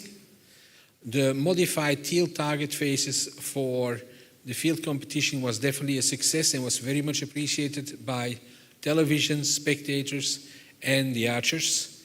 And we also are very happy that 12 countries won medals out of 36 participating nations. So this is very good spread of medals. I also would like to thank the judges, the course designers, and the field crew for exceptional work in, I would say, very, very hard climatic conditions. Winnipeg. I think some of you were there, and it's really, I would say, one of those things that you can just not prepare for it. The preparations done by the Canadian federations were well done. We had many phone calls with them, we had many conversations with them. They were ready. The only thing they were not ready for was that for the second time in the history of Air Canada, there was a strike, which meant 700 flights were cancelled. Not 5, not 10, 700 flights. So it is very, very sad that 20% of registered athletes were unable to attend. This is something that can never be repaired.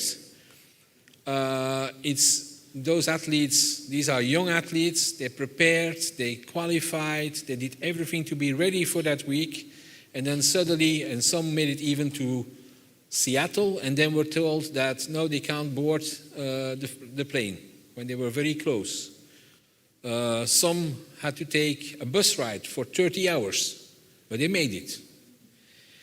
And on top of that, we had some issues with the weather. We had to make the schedule even more adjusted after we already had to postpone the start of the championships. But it happened. And I think this was a main achievement of this event. It happened.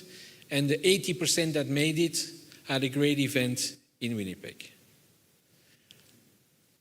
Some years ago, we introduced the license and an insurance scheme. And IMSSA is definitely there to help all affected federations. And when I mean all affected federations, it means the ones that could not come at all. That means the ones that had to buy new tickets at a higher price, or the ones that had some of the team coming to Winnipeg and some of the team had to stay home. All of those federations should put in a claim, and IMSSA will help. This will not resolve the emotional and competitive loss for the young athletes, because that's irreparable. But it was definitely beyond the control of the organizers and World Archery. We tried what we could together with our friends from Archery Canada, but this was simply not foreseeable before. I want to be also very, very clear. This has absolutely no impact on the Youth Olympic Games invitations for Dakar. Talking about IOC relations. First of all, we had the figures from Paris for the ticketing. So in total, 111,000 tickets were sold for the Paris Olympic Games, which is a substantial increase from London, Rio, as such. And very much the tickets were not only sold, they were also used. As our president also shown on the pictures in his presentation, the stands were full. And the athletes had an unbelievable experience in Paris. I had a meeting with the IOC sports director last week before going to Winnipeg. So we discussed already with him the issues with Winnipeg and the impact it might have on the yacht invitation places. But like I said, it has no impact as such. And I'll come to that in a moment. We also talked very much about the Olympic Games in LA and Brisbane, and we will get a presentation both from LA and Brisbane tomorrow. It's going to be or a video or an online Teams meeting. We're not sure yet if technically it will work, but both of them will give a presentation tomorrow. We also talked about Olympic Solidarity, the development program, some issue with an Olympic IP, and also about the sports program for the future. Because the sports program for Brisbane will be decided next year in 2026. So we need to get ready for that. There is at the moment no risk for archery, it's very clear, but we need to make sure that we do the right steps in the preparation of the special congress they will have next year. So Dakar. We are in a special situation because, first of all, the IOC took a decision to not have any qualification system. This was based on the fact that their information, when they made that decision, was indicated that many NOCs were not going to send athletes to Dakar. However, what we see now is that for archery, we have 101 NOCs, the requested places for boys, and 99 for girls. So, in those, there is also 18 NOCs for boys from Africa and 20 for girls. We saw already, based on the information we have, is that we already have 31 boys and 28 girls that have minimum qualification scores. I'm talking about NOCs, not specifically athletes, because athletes, of course, there are many, many more. Now, the IOC insists very much that this is the African Youth Olympic Games, and they want as many spots as possible for Africa on condition that the level is high enough. It is not a free pass. So there is a minimum qualification score for the 4 other continents, and there is a minimum qualification score for Africa, which is 10% lower. But it's still a significant score. So we will wait until after the African Championships in Ivory Coast to finalize how many places will go to Africa. But at the moment, we're looking at 8 places. If we have 8 NOCs from Africa in boys and 8 NOCs in Africa for girls that have the minimum qualification score, there will be 8 and 8 going to Africa. The other places will go to the rest of the world. However, these places are all given on an invitation system. That means it depends very much what your NOC put as priority. If you have top-level athletes in that age category and your NOC put 1, the highest priority, there is a very good chance that you will get an invitation place. If you have priority 5, because it goes up to 5, and the MQS is low, you obtain the MQS, but it's just above the MQS, then you also have to be clear that the chances of getting an invitation place are much lower. This will be a dialogue between World Archery and the IOC and the ANOC, the Association of National Olympic Committees, but it is clear that this is not an easy situation for anybody, and this is definitely not the situation World Archery, or for that reason any other international federation, wanted for these games. And I think the conclusion is already very clear that for future Youth Olympic Games this cannot be maintained, because this is simply not correct, and especially for young athletes it's very difficult to explain why someone who shoots a lower score and and that the athlete is himself of a higher level, why he cannot go and someone else can go. So this is not an ideal situation, and this is something that we will definitely discuss also with the Association of Summer Olympic International Federations, ASOIF, to make sure that this is only applicable to Dakar. The other thing is that the IOC told us this will give us a lot less work. I'm afraid that the reality will be a lot more work. We already had a visit to Dakar from our technical delegate, and we will also get a report from Dakar by video tomorrow as such. Then we're going to see another video on what is being done at continental level.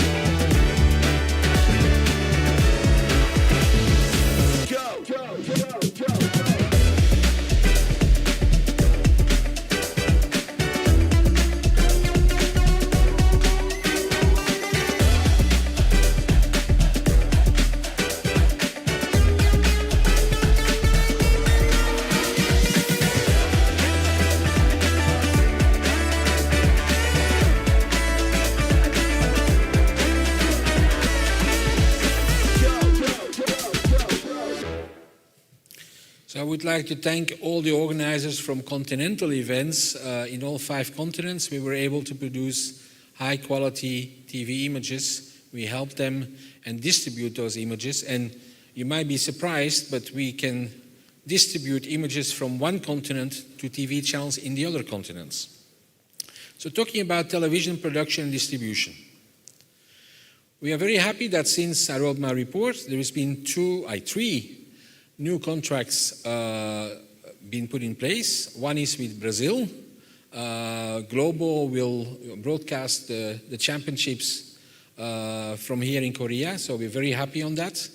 And also we have 2 deals in place with the US. One is with CBC, which will have a custom highlights tailored for US audience, so it will concentrate on US athletes, and we will also have BeIN covering live all matches.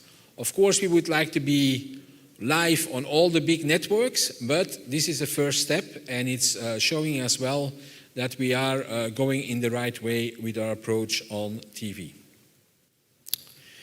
This afternoon, we are dedicating a workshop to talk about TV distribution in detail, and we will also explain, for instance, why we're doing Archery Plus. By the way, I don't know if anybody saw, but this week World Athletics announced to do an Athletics Plus, so someone is looking what we are doing. And we want to make sure that you as member association know how to best approach this subject through being very clear on the strategy to be put in place. Okay, World Archery Excellence Center. This is just a teaser. We will have Sebastian Fluth afterwards giving more details on the center. But we are very happy that we had 3 athletes that practice in the center on a regular basis, have done very well. We have Willem Bakker from the Netherlands, who in Chengdu obtained the bronze medal, and he's a very regular visitor at the center. We also have Maria Rakova, who shot 6:88, a new European record, while she was training at the center. And we also have Rina Parnat, who won the Conquest Cup and who was able to get the last missing Estonian record at an event recently after practicing at the center. EB decisions from yesterday. Well, the most important one I already communicated earlier on, but we took decisions on Congress agenda matters, which we will come to in a moment, financially, membership, and approval of plaquettes, which will be for tomorrow. Then we're going to see, we are coming soon to the indoor season, so let's have a look what happened in indoor since Berlin.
And of course, the Indoor World Series will start soon in October in Lausanne.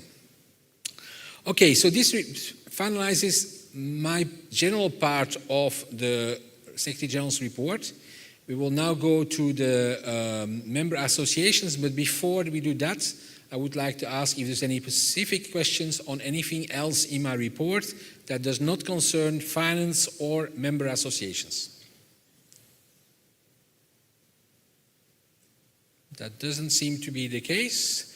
Then I ask Cecilia to come and talk about the member associations and the report in general on that. So Cecilia, please.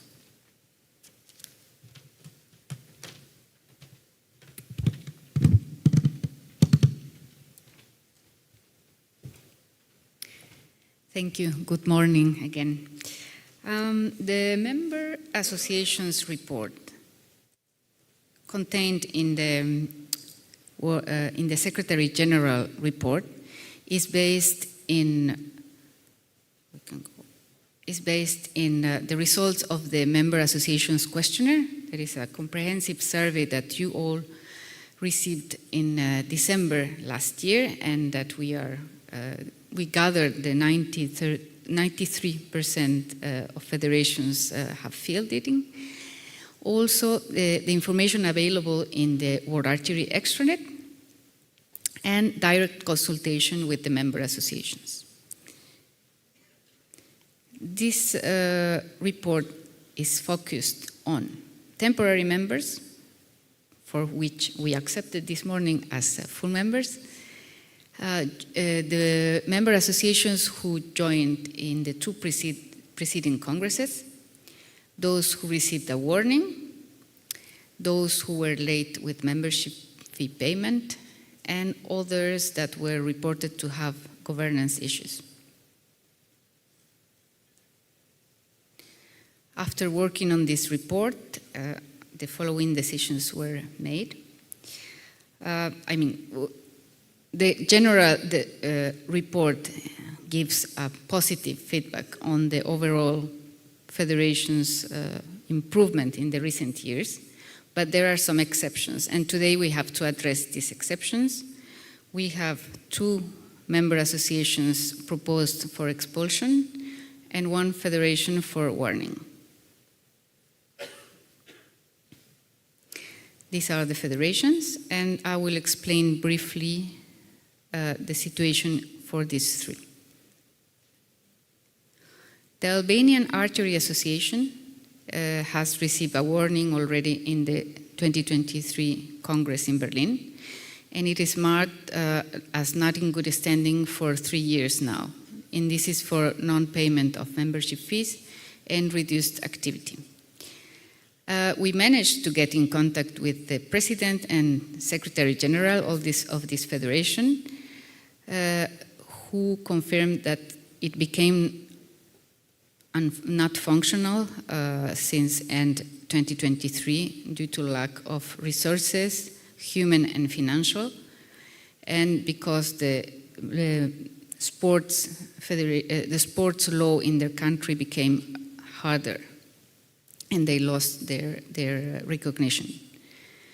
In the meantime, a group of people, archery enthusiasts and sport teachers, they have funded another federation. This is the Albanian Archery Federation, and our member is the Albanian Archery Association. And they are organizing some activities, and they have some governance structure still pending, but still they would like to get recognized by World Archery.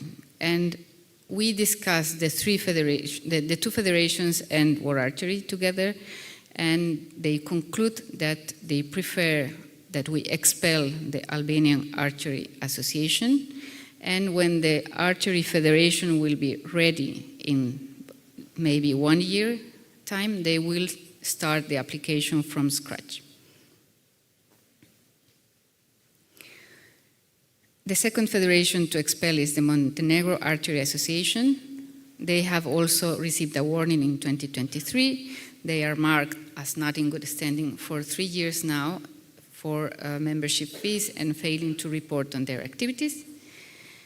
This federation became inactive actually since 2022, and I managed to get in contact with the current Secretary General, who confirmed this situation. And also we have a national sports law that is imposing, is putting more restrictions to their member associations, sport associations, and they require 5 clubs registered, and they so far have 3 clubs. And they agree with the expulsion, and they will come back to us when they will have all this sorted out with their government, and when the governance issues will be solved, they will come back to us to request a new affiliation. But they still have one club that is organizing the Mimosa Cup, if some of you may maybe know, every year. So the sport is not dead in Montenegro, it's just that they need more time to be in line sorry, with the government. Last but not least, there's a country for a warning. So the executive board proposes this warning to federations in general that didn't have a warning before. So this is the case for Djibouti. La Fédération Djiboutienne de Tir à l'Arc, they are marked not in good standing for 2 years now due to non-payment of membership fees and reduced activity over the last year. The federation faced some governance issues, including elections that happened last year in an irregular manner, with a group of people electing board members in an unclear way. So we discussed with World Archery Africa, World Archery, and the National Olympic Committee from Djibouti and us, and we agreed that they will do again elections at the end of September. And after that, the National Olympic Committee will pay the membership fee costs and all the situation will be regularized. And yes, so this is the proposal for warning. Would you have any question on these 3 cases? That doesn't seem to be the case. So then we will have 3 votes. Now, before we have the vote, make sure all delegates, voting delegates, to place your card again in the devices. And we also inform you that in the meantime, 5 additional countries will be represented: Slovenia, Panama, Dominican Republic, Thailand, and Laos. So they have arrived since the break. So we will have 143 voting delegates and 305 votes in the room. So I hope everyone was able to put the card in the voting machine, especially the 5 that arrived since. If you need any assistance, please let us know. If not, I check with Lumi if they are ready. Yes, okay. So we will first vote on the expulsion of Albania. So please select if you agree to expulse Albania, yes, no, or abstain. And the vote is open.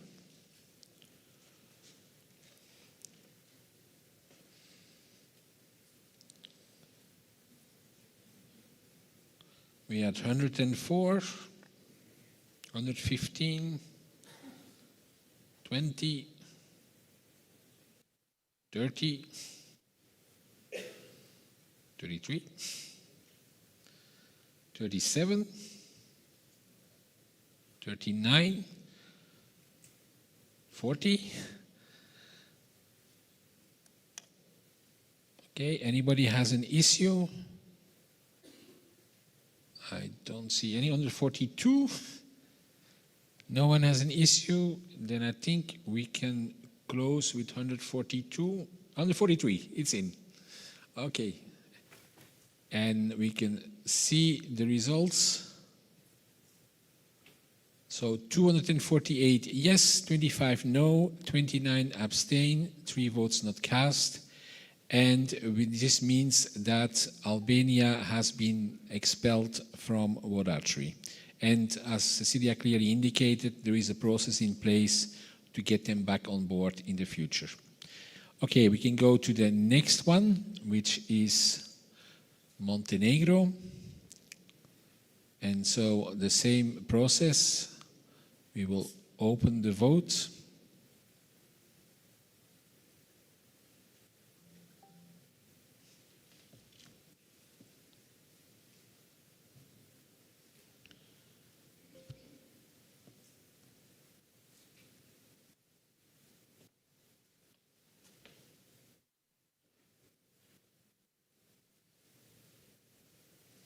And also I want to remind everyone that during any voting, there can not be any pictures taken at any moment. We have seen that several people take pictures when they vote. This is absolutely not allowed. And if there is a repetition of this, then that voting delegate might be removed from the room. I want to be very clear on that.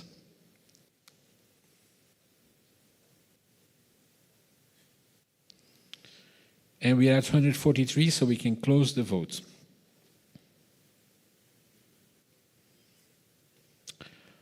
Okay, and we have the result. So Montenegro has been expelled with 240 yes and 37 no, 28 abstentions. So there as well, we will see how we can involve with Montenegro to get them back on the road in the future. Then we come to the warning.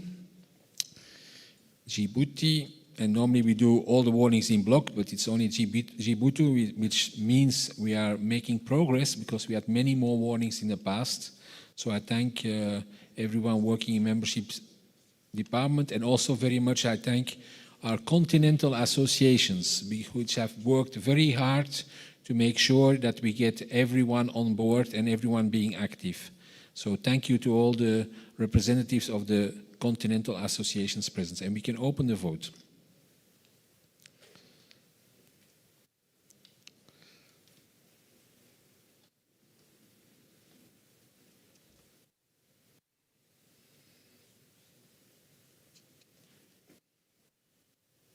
$126, $132, $135, 6,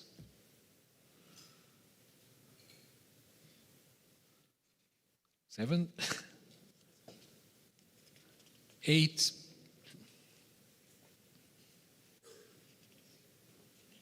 anyone has an issue?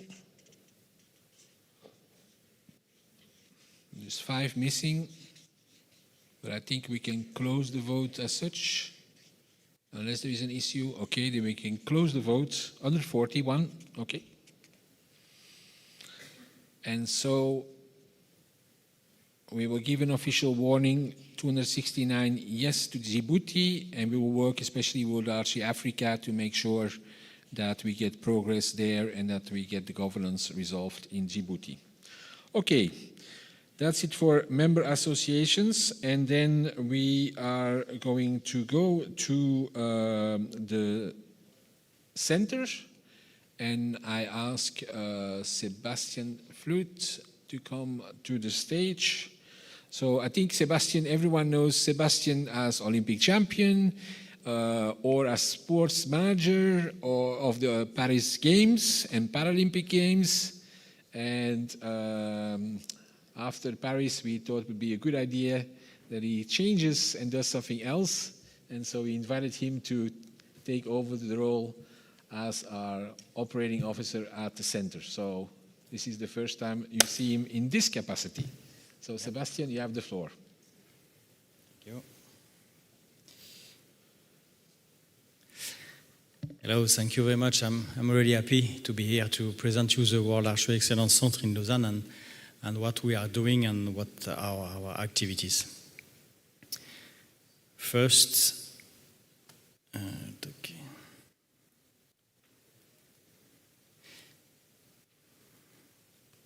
Yes, let's first talk about facilities. So we have an indoor and an outdoor indoor shooting hall and an outdoor field.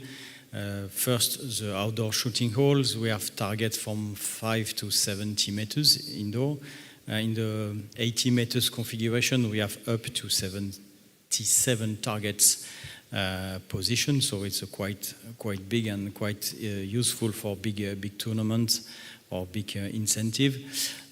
We also have in full-time at least 4 targets to shoot at 70 meters, so it allowed to all the archers, national team, top-level archer or club archers who have the level to shoot at 70 meters. And for these 4 targets, we just, since few months, have a closed circuit video allowing archers to view their target's impact and also work on their shooting posture, as you can see on the bottom left pictures. The outdoor field is also quite consequent with targets with up to 22 targets, shooting distance from 10 to 70 meters. And it's available in 4 seasons, maybe except when it's too snowy, as you saw this morning on the pictures shown by our president. We can shoot normally 4 seasons with a cabin. We can shoot from in and out and with a heating system. In addition to that, at the top level of the building, we have 2 meeting rooms, 1 restaurant, 1 combination of fitness, sauna, and changing rooms, administration offices, and we are now hosted the World Archery Studio also in the center. Let's talk about our missions now. The first mission for sure is to initiate people into archery. The center welcomes the general public throughout the year to introduce them to archery and provide beginners level instruction. And we can divide the new participants in group as follow. First, group and private discover, start and improve sessions. It's a regular course we are proposed during all the year. Beginning for the kids, we have beginning sessions, birthday session also from age 5, and kids camp also during every scholar holidays. And we have also corporate seminar. We have many companies who come in the center. Normally, they more often choose to work in the seminar room than move to the archery hall to discover archery, and quite often come then at the restaurant to having a drink or to having a dinner. And just to give you an idea, in 2024, more than 5,600 people were introduced to archery through these various programs. Our second mission is providing archery training. We have a team of 4 coaches led by our head coach, Mark Dellenbach, or former Olympic athletes Bernardo Oliveira, who provide continuous supervision with various for the various archery courses. And these coaches sessions are intended for our annual member of all level. At that time, we are more than 100 annual members. Top level archers, as you can see, in addition to Willem and Rina, we also in 2025 welcoming on a monthly basis Maria Arakova and her teammates Adam Lee, and we also had Alexandra Valencia from Mexico, who is also coached by Mark Dellenbach. And for the last 3 years before the Paris 24 Games, we have athletes from Olympic Solidarity programs. 2 athletes were supported by this program, Fatoumata Silla from Guinea and Israel Madaye, and they were trained by Howard Catherine at the center, and they also took part at the Games in 2024. And now we are working on the list of the future athletes who will be at the center to prepare the next Olympic Games in LA. Next mission is coach education. The center's coaching team offers 2 training programs designed for coaches of all levels. First is the World Archery coaching courses during the indoor season from November to March. And we have 3 levels of coaching courses, level 1, 2, and 3. And the World Archery Coaching Conference, and it takes place at least at the last week of November, and in 25 the focus will be on training of the shooting line. Next mission is to organize a competition. Many local clubs use the center to organize competition, and our team will organize the Swiss Open Lausanne in 2025. So the tournament will be the first stage of the World Indoor Series. It will take place end of October and the first 2 days of November. We are waiting up to 370 archers. And in parallel of the competition, we will have full archery experience with conferences about archery performance, and we also add an archery brand village. And that's it. I hope we have you know now more information and more what we are able to provide you and to provide to the archery in the World Archery Center. And if you need more information, I will be here, and we will have all the information to contact us. Thank you very much. Thank you, Sebastian. And he's here, of course, during the Congress if you have any questions as such. So don't hesitate to contact him as such. Now I'll move back to the other side to talk about the finances.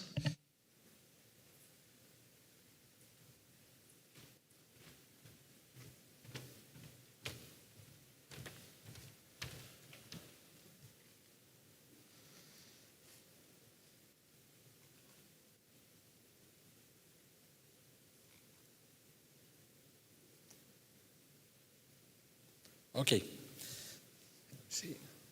Okay. So the topics I will address on the finances is also, first of all, the finances of the foundation, which is the one running the center, accounts for 23 and 24, which are given to you for information purposes only. This is not up to the Congress to decide.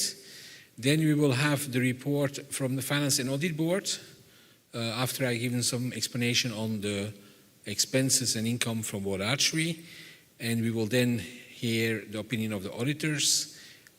And after we approve the accounts, we will talk about the financial program, the member association's fee proposal, and the approval of the auditor's firm.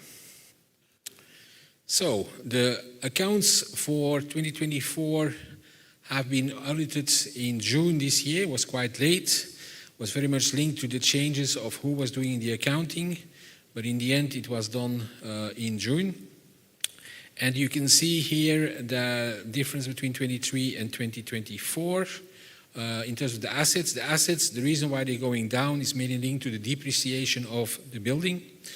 And in terms of the total equity, actually it has gone up. And this is also linked to the fact that we've had a quite good year. In terms of income versus expenses in the foundation, we see that in 23 we had a net result, and this is including the depreciation, of 325,000, and in 2024 minus 30,000. We have been able to really get better and better every year in terms of the amount that has to be invested by World Archery. Now, one of the aspects that I also mentioned in my World Archery report is that we've completely renegotiated the mortgage on the center. It used to be every 4 years after every Olympic cycle. Now it's semestral, and it will go till 2035. In terms of World Archery, we see here the evolution of the income. Now, you might remember that we took a clear decision 2 Congresses ago that for the Olympic revenues, and this was very much linked from the lessons we learned from COVID, that we would not see the income of the Olympics as an income at the time we received it, but to spread it over the 4 years. And that's why there's a big difference in how we look at the income in these numbers. And we see that the part of the Olympic revenues is, of course, quite stable over those years as such. In terms of the expenses, there as well, there is a big difference in terms of the center, is that it's now also more equal because of the difference with the mortgage as such. And the administrative expenses are quite stable. The operating expenses, so they have been growing, but it's also clear that years are not the same. An Olympic year is different from a non-Olympic year. Non-Olympic years we have congresses and so on, so there is differences year on year. In terms of the revenue we get from archery manufacturers, we see there is a clear growth of the income on that side, on the sponsorship revenue on that side. And I would say the large majority of that income is now coming rather from the Asian region rather than from another part of the world. Cash, where are we in comparison with previous situations? If we look at June of 19, 23, and 25, we see that we are doing quite much better, but one of the challenges is for sure the US dollar versus the Swiss franc. As you can see, we were close to 1 parity in 19. We were at 90 cents in 23, and we are at 81 in June, and currently at 79. So the dollar is definitely a big concern for us, and the Swiss franc is getting stronger because it's a refugee currency.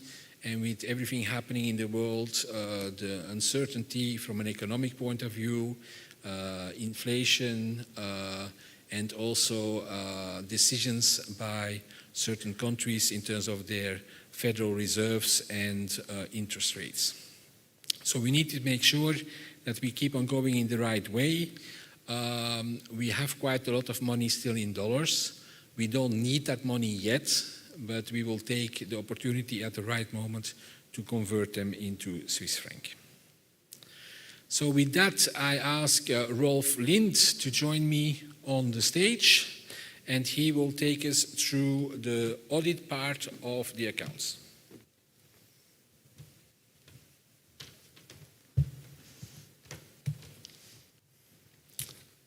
Thank you, Tom.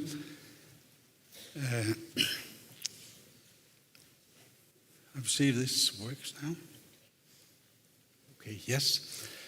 We are perhaps one of the more unknown boards in this organization, so I will use the opportunity to tell you a little about it. In the board, we are, beside me, Hilda Gibson from Great Britain and David Tan from Singapore, and I would like to thank both of you for the cooperation during many years now.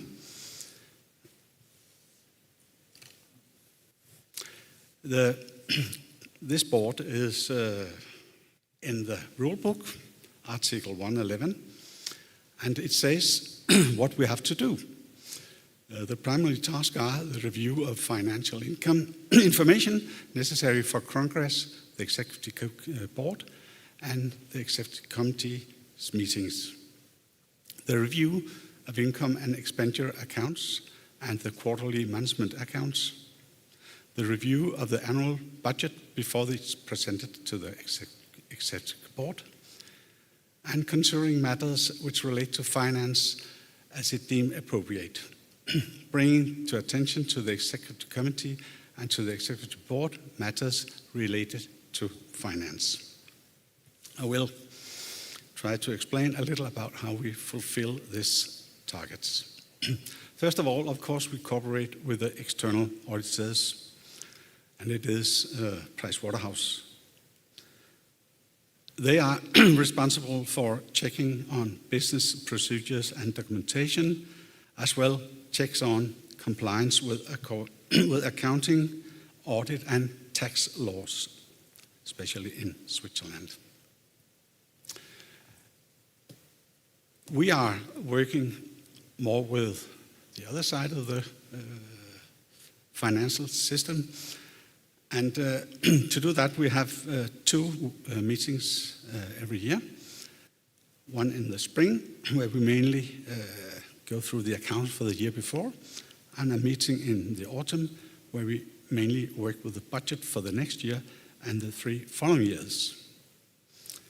Each meeting will, of course, start with a General Secretary telling us about all new matters of relevance, so we are updated on that. The other topics besides the accounts is we can discuss this account principle. As an example, when we changed the system about the Olympic revenue, it's investments, where we have the philosophy that it's better to be safe than sorry, meaning that the cash we receive, we must have in a deposit that's quite secure, not taking too much chances. You could probably earn some more money in going to shares, but you could indeed also lose much more. So we stay to some safety investments. Financing, which have been very actual during the COVID crisis, where we need some finance, and the result of that was that we got the management made a new finance of the system, so we have a better and a longer term finance. Of course, we discussed some administration problems as well. For example, the need of the up-to-date IT system using AI in the future in order to make everything better and quicker. The COVID period learned us that risk management also is an issue we should attend more to. There's a lot of known risks, but the difficult ones is the unknown, which only your imagination has to see what is. Finally, the equity of World Archery is also important, and we discuss this at our meetings. The equity has developed. Oh, I forget, sorry. I look at my own screen. So the equity has developed, like you can see here, from 21 for minus 743 to 24, 2,780. And with the result for the next budget period, we will end up at about 3 million in equity. The question is, which equity should an organization like ours have? It's not up to me or the administration to answer that question. We have to ask the executive board what they want and what we have to aim at. Of course, we are not a saving organization.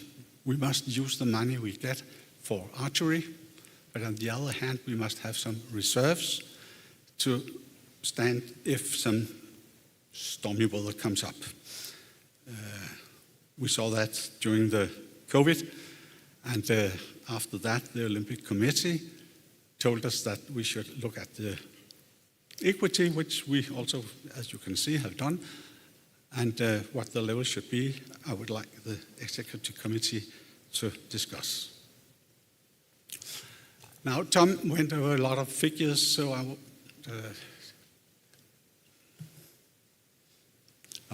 won't use too much time to that, but here is a little overview which you can find in our report as well, where you can see the profit and loss for 23 and 24 compared with the budget for 24. The grand total is that we in 23 had a plus on 1.7 million and in 24 on 24,000. But yet, a good result as we have for 24 budget with quite a big loss on 1 million.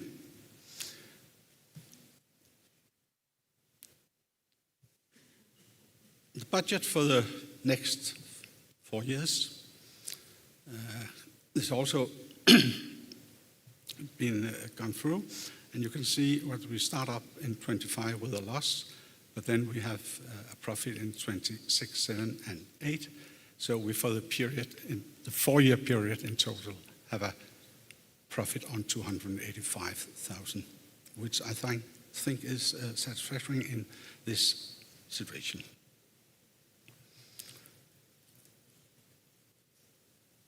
Our conclusion, when we have gone through the books, I have written here, and we say we are of the opinion that the annual accounts for 23 and 24 give a true and fair view of World Archery assets, liabilities, and financial position. We have no knowledge of uncorrected errors and have not found any signs of matters that would come to attention of the Executive Board or the Congress. Translated is that we find the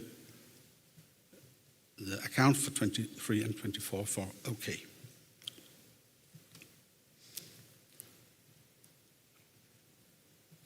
Our independent auditor is also coming with his opinion. It's in the start of the report for 23 and 24 in the official report from the auditors. And I've taken some of the sentence out which is important for you to understand. And the first one is the most important. In our opinion, the accompanying financial statement comply with Swiss law. That's the auditor's opinion. And what he says here is that he has found nothing to put question mark for. Everything is okay. And further down he writes that we conducted our audit accordance with Swiss standard on Auditing, SACH, which is also the same standard that is used international, with of course some adjustments for Swiss law, but it is compliant with international standards. And then he said, we believe that the audit evidence we have obtained is sufficient and appropriate to provide a basis for our opinion. This means that he has got answers to all his questions, that he hasn't found anything that he finds was wrong. Our objectives are to obtain reasonable assurance about whether the financial statements as a whole are free from material misstatement. And of course it is. Else he wouldn't start with the sentence that it was complied with Swiss law. That was my word. Thank you. If you have any questions, you are of course welcome. Okay, are there any questions for Rolf or me related to finance? If not, then we will go to the approval of the auditor's report for 23 and 24 together, unless someone asks that there is a separate vote for either. That doesn't seem to be the case. Okay, so we can go ahead with opening the vote for the approval of the 23 and 24 accounts. And the vote is open.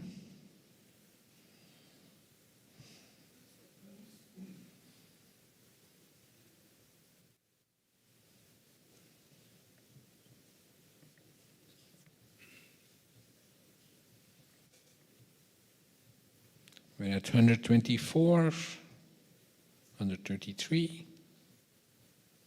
36, 37, 39. Anyone has a problem? 41. I think we can close the votes. 142. Okay, you can close the vote.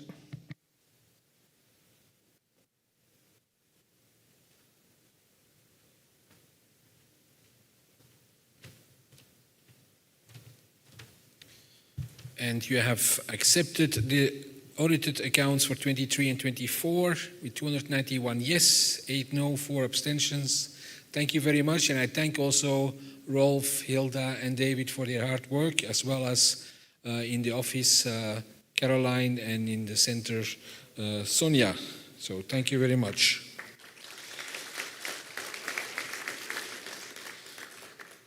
Okay, so as Rolf also indicated, we have changed the way we're looking at the accounting, and especially in the way we distribute the Olympic revenues over the 4 years. This is the second time we present the financial program in this way, and I will show you quickly on how it looks like.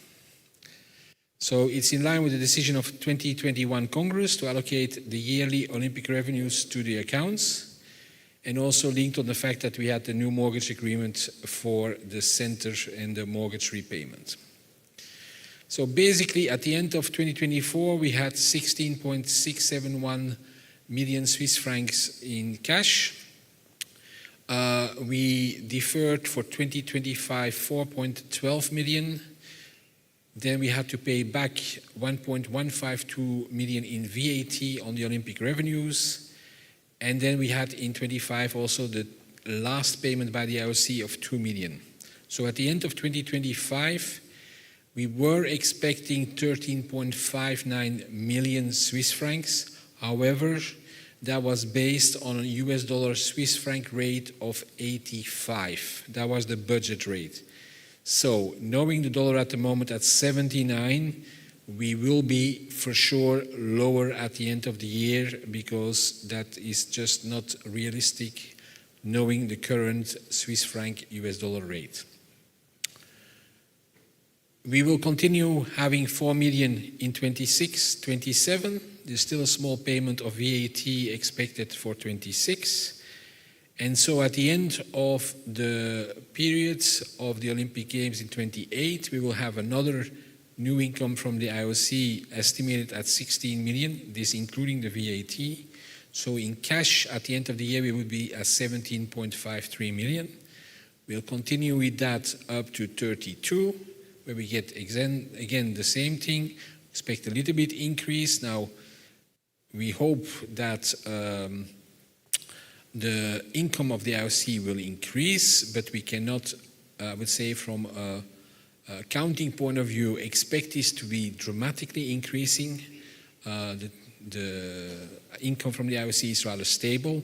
However, the new ASOIF president has been clearly mandated by the federation members, so the Olympic sport federations of the Summer Games, to negotiate with the IOC to get more revenue in the future. But these are not negotiations that are easy, and we have to wait what comes out of it. But by the time we will pay back all of the center mortgage in 35, we should have 6 million in cash left on the bank as such. So that's how it looks like. So we will have to ask you for a vote on the approval of the financial program, unless there's any question on that. So this is not a budget, this is just what we do with the cash from the Olympic Games. So we can open the vote on the financial program.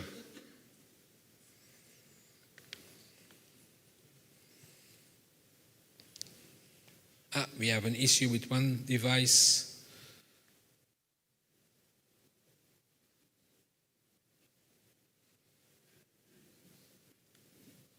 Can't see which country it is from here.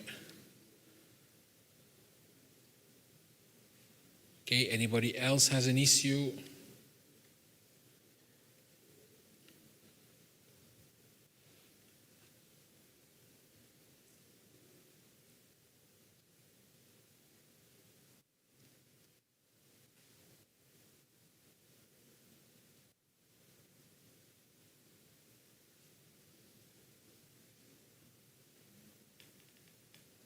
Okay, that's been resolved. Okay, then can someone give me an indication from the scrutineers if we are close to the maximum, because I can't see it from here.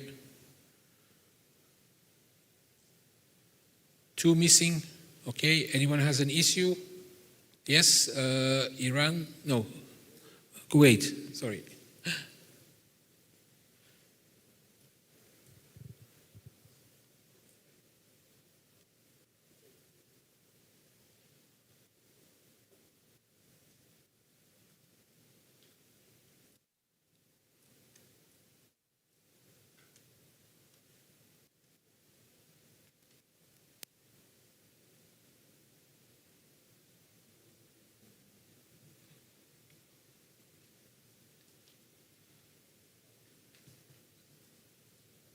Okay, solved. Then I think we can close the accounts. No, the voting on the financial program. The vote is now closed. And the program has been adopted by 297 yes. Thank you very much. Then we go to the next one. The next member association fee proposal. Now I think that should be easy. We propose no change. I think last time we had a big change, this time there's no change. And the system remains the same, it's based on solidarity, and we use that funding to fund the continental associations. So I suppose there's no question as such. No? Okay, so then we can go for the opening of the vote on the member association fee.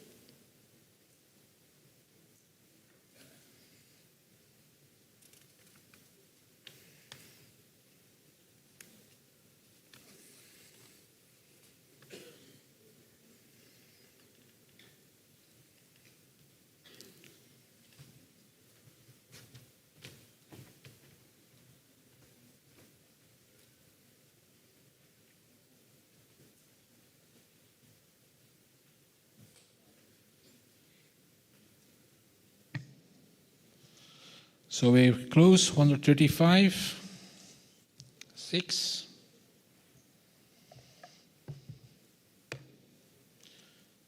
38, 41. Everyone's okay? Yes? Okay, we can close.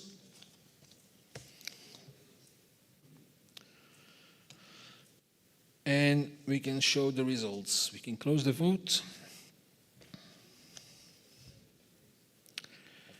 And you have accepted the member association fees, 280 yes, 70 no, 4 abstentions. Okay, then we go to the next one. Audit firm proposal. We propose to keep for 25-26 PwC, PricewaterhouseCoopers. Any question on that? Yes, a question here. Azerbaijan has a question. Can we have a microphone here? Microphone.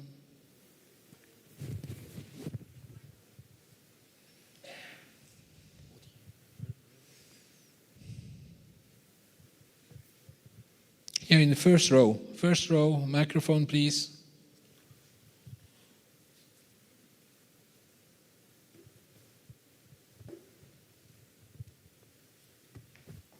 Hello. I have just short question to clarify. How many years PricewaterhouseCoopers makes audit before?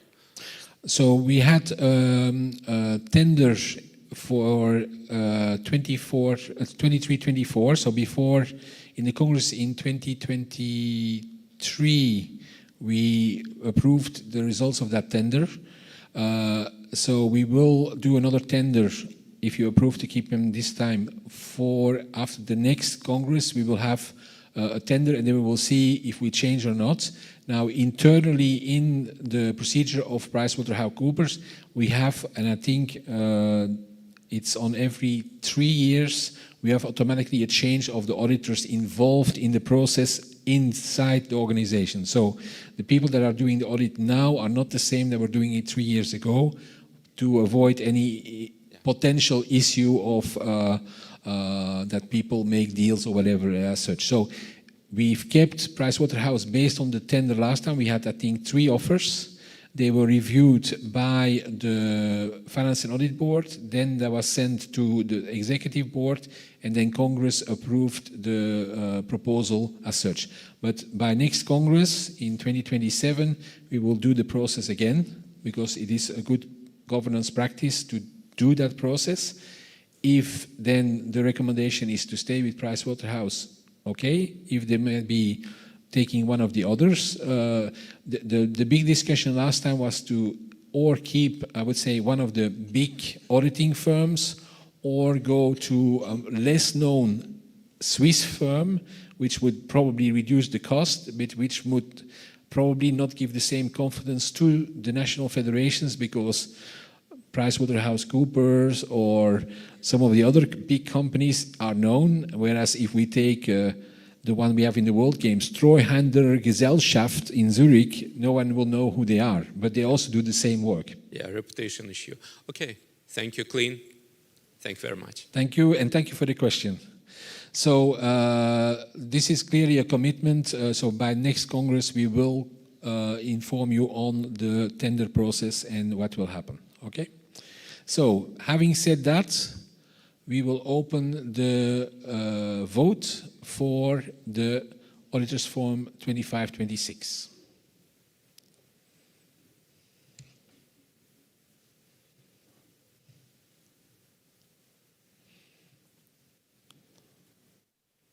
Okay, we are at 130, 34, 38, 40. Anyone has an issue? Doesn't seem to be the case. 42. So I think we can close the vote, and we will show the results. 277 yes, 14 no, 14 abstentions. So Pricewaterhouse has been confirmed as the auditor for this year and next year. Okay, then we have interpretations. So as is written in our Constitution, all interpretations that have been done until the publication of the Congress documents, unless someone asks for a specific interpretation to be discussed, they are voted upon in block, meaning that they become the permanent rule as such. So there was no one that addressed a specific case as such, so they will be voted in block. So we open the vote for accepting all the interpretation between Berlin and now. So yes, no, or abstain.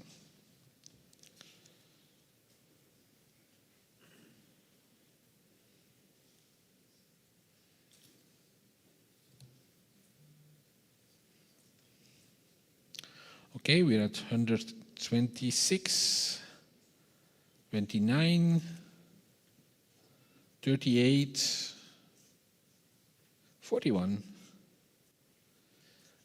And anyone has an issue?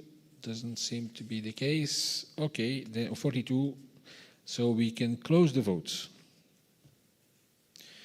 280 yes, 1 no, and 22 abstentions. So I thank all the committees that work on those interpretations, because it's a lot of work that no one sees.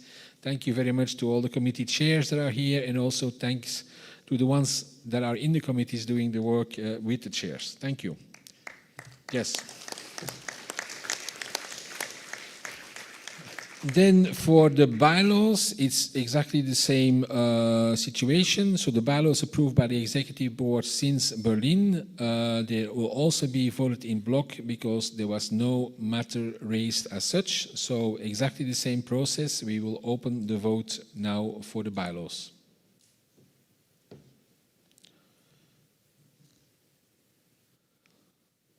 Okay, we are at 27, 73. 98, 123, 29, 38,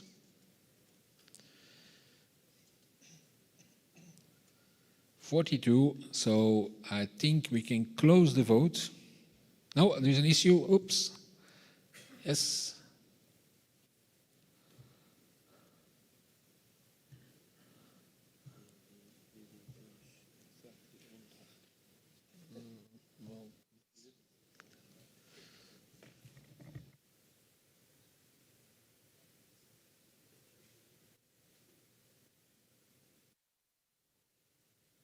Okay, so the vote is closed. Can we close it? Yes.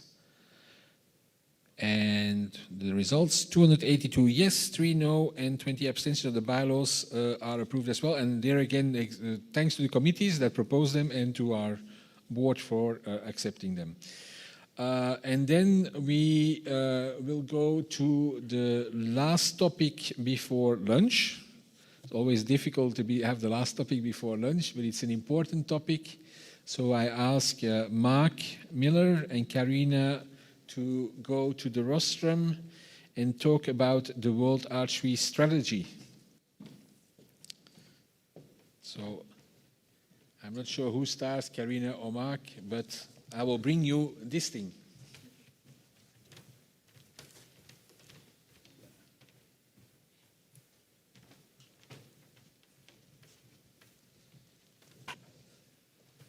Thank you, Tom, and now good afternoon. At the Berlin Congress, the Secretary General and others provided an update on the World Archery Plan. Following that Congress, a working group consisting of Karina Olsen, Tom Dielan, and myself was formed to explore how the current strategy could be made easier to understand, measured, and implemented. Today, Karina and I will provide a very brief update on our work. A more detailed report is included in the Secretary General's report. This working group and the Executive Committee have focused really on 3 actions. 1, we reviewed the vision, mission, and values which make up the World Archery Plan. 2, we introduced objectives to clarify the strategic direction. And 3, we introduced strategic key performance indicators to measure progress. The vision has remained the same, a world in which everyone has the opportunity to practice, engage with, or enjoy the important Olympic sport of archery. The mission, however, has been slightly modified to empower its members, associations, to make archery an important sport in nations around the world, as opposed to the prior language which read a leading sport in nations around the world. This is a small but relevant change to something that is realistically achievable within the near future. Karina, over to you to discuss the core values, objectives, and the key performance indicators. Thank you, Tom. And we will start with the values then. And no suggested changes here. We will continue with precision, intensity, innovation, courage, fair play, and sport for all. And as Mark mentioned, we would like to introduce strategic KPIs and also objectives. So start with the first one then, financial sustainability. And that's as a KPI to make sure that we have a good, stable financial situation going forward. And the next one is about successful events. And for example, here we would like to measure our archers' satisfaction with our events. High level of awareness and engagements. Here we'll look into media, measure how we work with media, broadcasters, social media. Empower member associations. And of course we want to grow, we want to have more archers, more members, so we want to measure numbers of members in your member association, but also professional staff and gender balance. And last but not least, sustainable sports. We will look into how we fulfill the requirements of the guidelines for sustainable events. So I think that was all from us. That's it. Thank you.